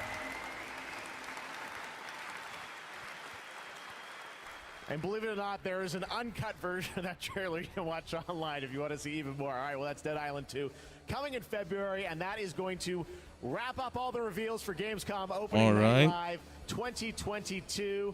It's been a fun show, but before we go, I just want to say I hope everyone has a great Gamescom. There's lots of live streams for the next couple of days, lots of things for you guys to go and play and check out here on the show floor. And as for me and the team, well, we're going to go back to Los Angeles and get ready for the Game Awards 2022, which I'm excited to announce will be live on Thursday, December the 8th.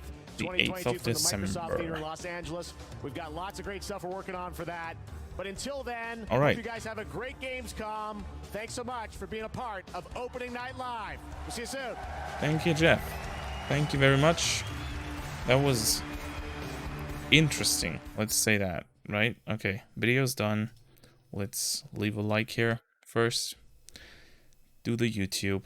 And I'll be back in a second. This was 2 hours. I need to pee. I'm back. And before we wrap this up, let's quickly talk about this. What did they show? Right? Let's see here. We got everywhere. This super ambitious, weird but good-looking game by a new studio, and they were promising everything. I'm not sure. It looked decent, but will it actually be good is the question that will have to wait to be answered, because we don't know. I don't know. Looking forward to hearing more about it, but I think they're over-promising a lot here. Next up was Dune Awakening, CGI trailer for what seems to be a survival MMO game based on the movie. I haven't seen the movie, so I don't know if the setting is good, but it was a successful movie, so I guess it is. No gameplay though, so who knows how this is gonna turn out. MMO is interesting. Seems interesting to me. The announcement of the PlayStation DualSense Edge, the PlayStation Pro controller, Elite controller, however you want to call it.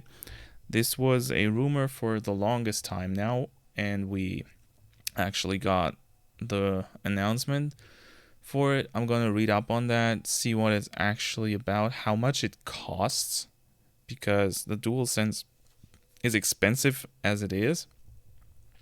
So who knows what this is gonna be. Are we gonna hit the 150 mark that Xbox hit? Because that's a lot for a controller. I mean, I got the Elite controller here, and it's an incredible piece of hardware. I love it. I play all my PC games with it, so basically almost all games.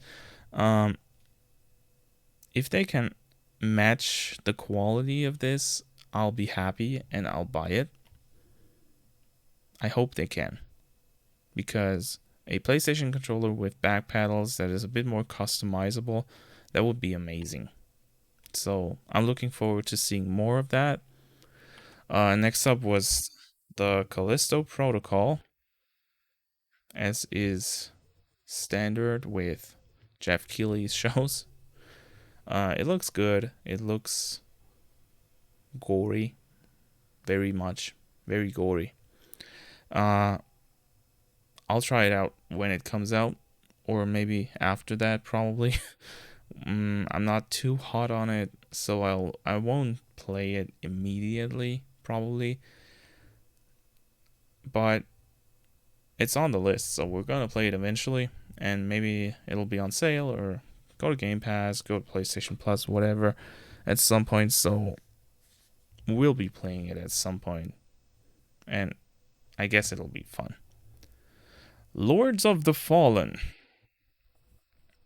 the sequel to the 2015, I think, game that was a Souls-like that was apparently decent enough to be fun, but not as good as Souls-like, like Souls games. So who knows? The trailer looked good, but we didn't see gameplay.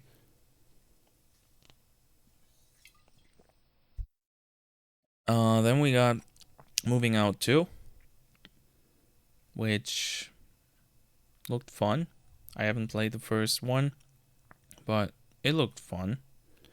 Then we had, which isn't segmented here, we had the new trailer for Hogwarts Legacy with a release date of February 10th, and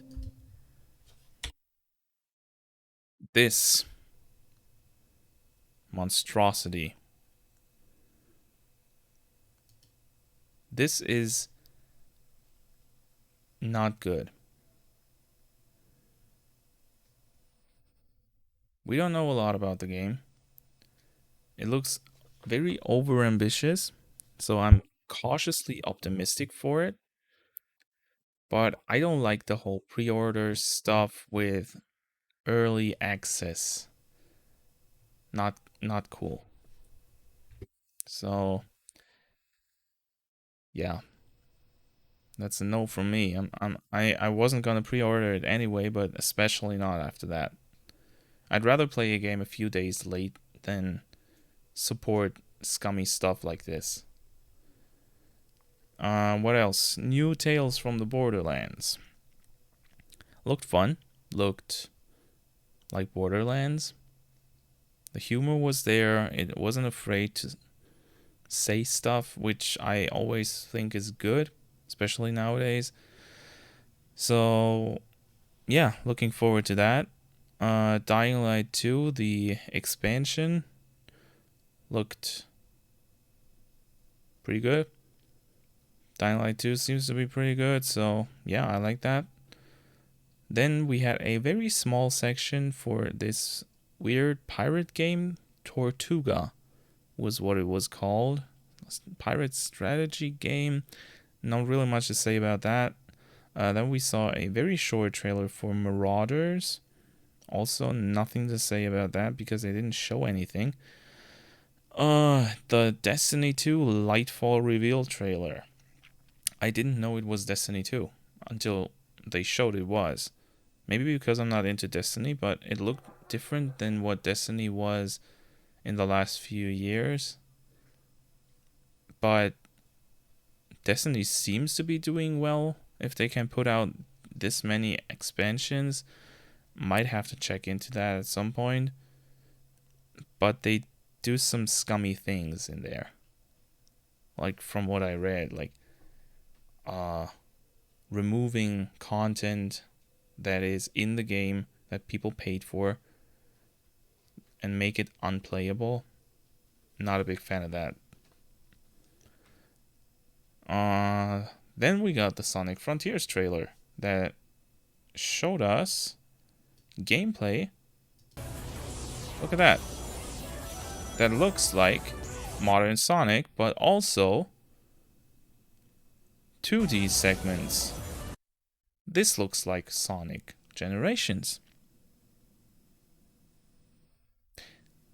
That's good. That's really good. Like, look at that. Yeah, it looks a bit slow at times. It's not perfect. Definitely not, but it's still a Sonic game. So, I'm up for it. I like it. Call me stupid. I think Sonic Frontiers is probably going to be a fun time.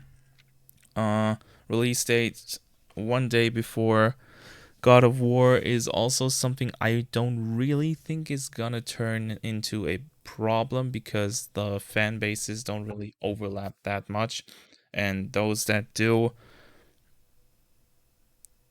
I think will probably just buy both. Right? Like, it's been a while since the last Sonic game and also a while since the last God of War game, so people who are fans are probably gonna just get both if they really like the series. I don't think there's lots of overlap in the fan bases that are... Nah. I think people are making too much of a big deal out of that. Next up was Under the Waves, which is a new game by Quantic Dreams, who did the interactive movie kinds of games, Heavy Rain, Beyond Two Souls, and what's the last one that they put out? What was it called? The robot game, Detroit Become Human. Yeah, looks like a game. Who knows? They didn't show a lot. Next one was a trailer for Goat Simulator 3. I think I talked enough about that while reacting to it. I don't get the game. If you like it, tell me why, please, in the comments. Is it just mindless fun? Is there something more to it that I don't see? Tell me, because I want to understand what people like about this game. I don't see it. Return to Monkey Island looks fun.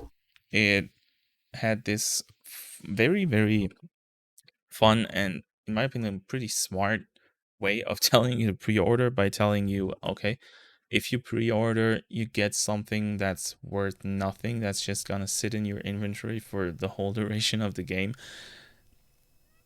That was funny. I like that. That was a fun take on pre-orders. A lot better than what Hogwarts Legacy is doing. Later we got Moonbreaker. One of the more interesting games of this whole section here. Why? Because it's a turn-based strategy game where you play as miniature figures, which is cool, and you can paint them. So, interesting concept, at least. Also, it's made by the guys who made the Subnautica games. Why not? I'm intrigued. Then they showed this here, Friends versus Friends. Card-based shooter. Not really looked like it would be that great to me. Maybe it will turn out better than I think, but not really my thing. Lies of P, first of all, coming to Game Pass day 1, very good. Coming next year, I expected that. Also, gameplay trailer that looked really good. Very, very hopeful for that game. I like how it looks. I don't want to lie there.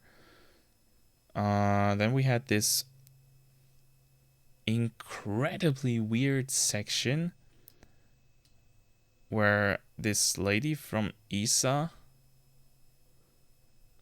talked to us about how there's lots of sci-fi and space games coming out, which is true.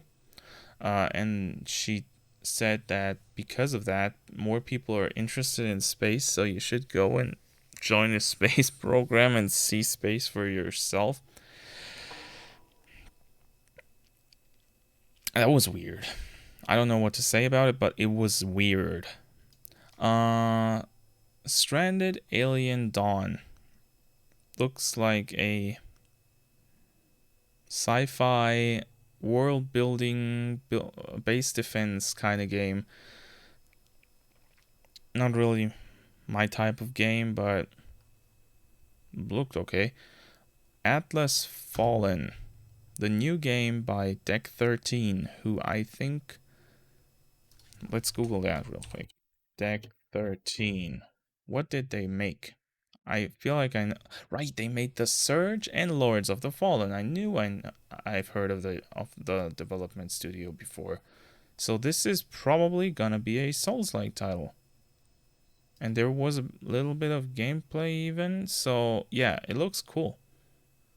Really does. So looking forward to that. Maybe some bit of a Monster Hunter-ish vibe. One of the highlights of the show for sure. Atlas Fallen. That looked really good. Then we had Homeworld 3, where there was this very, very weird silence in the audience when Geoff talked about it. See if I can get that. There. Atlas Fallen coming in 2023. People were excited about that. Strategy game that I remember playing in the late 90s is Homeworld. Did anyone else play that back in the day? Great PC space RTS. Anyone else play that? The crowd goes mild. Which is also my reaction to the game. If you're into space strategy games, sure. I'm not, so it doesn't look that interesting to me. Then we had the Genshin Impact 3.0 trailer. Looks like a nice game I know nothing about.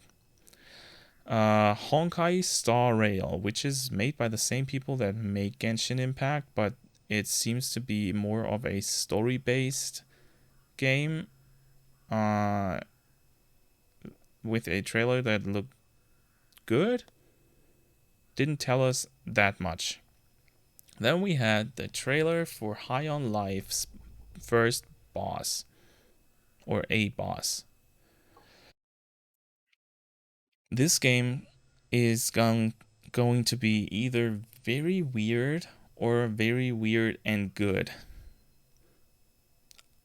I hold my thoughts on this until I get to play it, because I feel like the delivery of the jokes is gonna either make or break the game. And in this trailer, it broke it more than it made it for me. It looked funny, but also a bit overbearing. So I'll just leave it at that.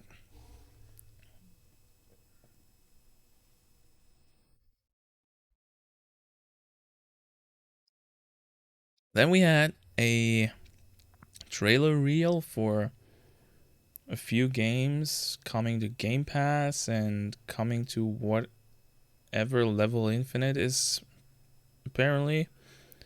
Then we got The Expanse, which is the new game by Telltale, and apparently that's based on the series I've never seen.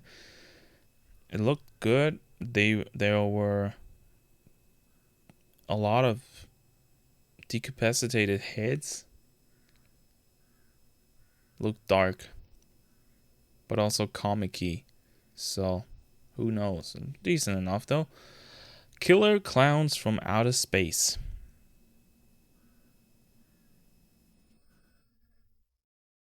Yeah.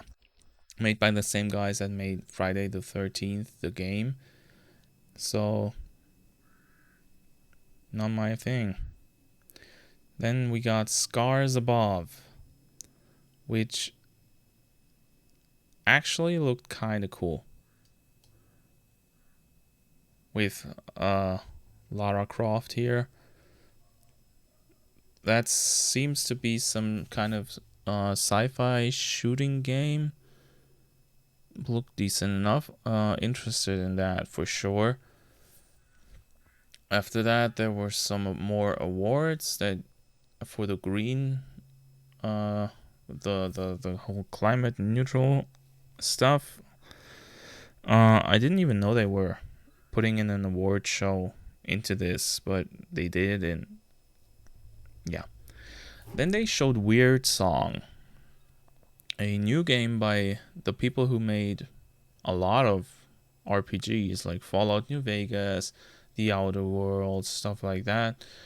But it didn't show anything except for like very, very small bits of world building. So I'm not sure what this game is about, and I'm not going to talk about it because there's nothing to talk about. If it turns out to be a good game, great. If it doesn't, also okay, I guess. Like, this could go in either direction. They didn't show anything. They had no date, no nothing. So I don't know. Age of Empires getting new civilizations to play with. Great. Free update, always good. Then we got a Gotham Knights trailer. People seem to dislike this game, and I don't see why. It looks good, to me at least, so I'm looking forward to playing this at some point. Not interesting enough that I would buy it when it comes out. But sure, like, hit me. I think I'm gonna enjoy that. Then we saw what I think is together with where was it? Hello. There we go. Together with Atlas Fallen, the highlights of the show in terms of new announcements, which is Where Winds Meet. Looks like a action game, kinda Ghost of Tsushima-ish, set in China during some period. I'm not really familiar with Chinese history, but it looks pretty cool. Gameplay wise, it looked nice. The setting is incredibly intriguing to me. So that was really cool, but they didn't say anything about it, like in terms of release. No date, no release window, not even a year. So this might be years off. I'm gonna keep an eye on it though. Then we got a weird section where Kojima-san was talking about his podcast that would come to Spotify. Cool. Moving on. Park Beyond, a park simulation game made by some studio from Bandai Namco I never heard about. Weird looking trailer, fun looking game.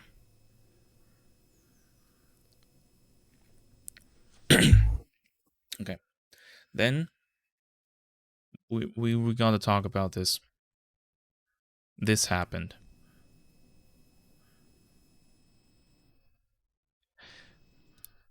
They showed a car that seems to be able to connect to your video game console and then like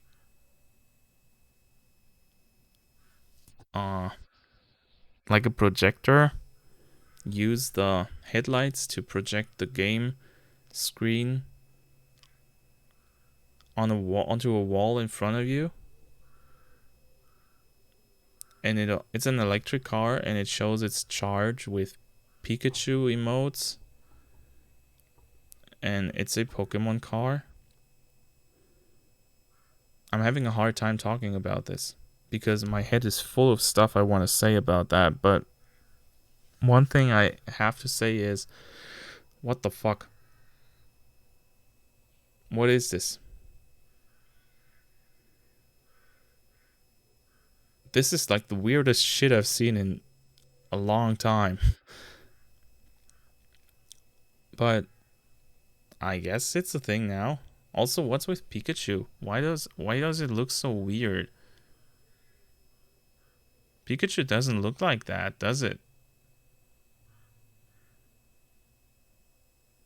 I gotta stop thinking about this. This is by far the weirdest thing that happened in the whole show. Like, yeah, we had some weird stuff with the awards, and then there was some other stuff that I thought was pretty uninteresting, but this takes the cake. Like, this is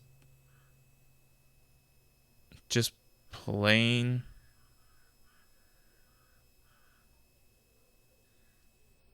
stupid. Is that even allowed to connect your game console to your car? Like, play the game console in the car? And even if it is, how would you do that? Why would you drive up to a wall, project your game console that you have to bring with you onto a wall somewhere in the world to play from your car? That is an electric car that will drain energy by doing that. So if you play for longer times, you might not be able to get back home because your car just drained its energy. So basically, the only places where you can do that is where you can charge up the car. So that really limits your ability to use this feature, which... no. Okay, moving on to Warhammer 40k Darktide. We got a trailer. It looks like a pretty fun multiplayer game. I've never done anything with the Warhammer franchise. No points of... like... I've never touched the franchise. I don't know anything about it, but it looks cool. Then, there was a trailer for Blacktail, which seems to be a game where you play as a witch with a bow, and you can make choices, and it's first person, and the world looks pretty, and that's about it. The logo is weird because while the game itself isn't pixelated, the logo is, and there's Pac-Man. It has this weird 80s style to it, but the game itself has no connection to this style, so I don't get the logo. Maybe it becomes more apparent later on. Wasn't for me, but the game itself looked good. Then we had the last part of the awards section, where they had the most anticipated PlayStation games and showed One Piece Odyssey in that section, which didn't get shown in the show at all. I was hoping for a One Piece trailer because One Piece Odyssey looks interesting. Didn't happen. Then we saw a Switch trailer for Dorfromantik, a game by a German studio or student body, more like. That seems to be a strategy game. Look cute. Not really my thing. Outlast Trials, apparently a new game in the Outlast series. It's a horror game. It looks disturbing. It looks good. And the first two Outlast games seem to be pretty popular, so go Outlast, I guess. And then we closed out the show with something that was rumored to be there, which is Outlast Dead Island 2.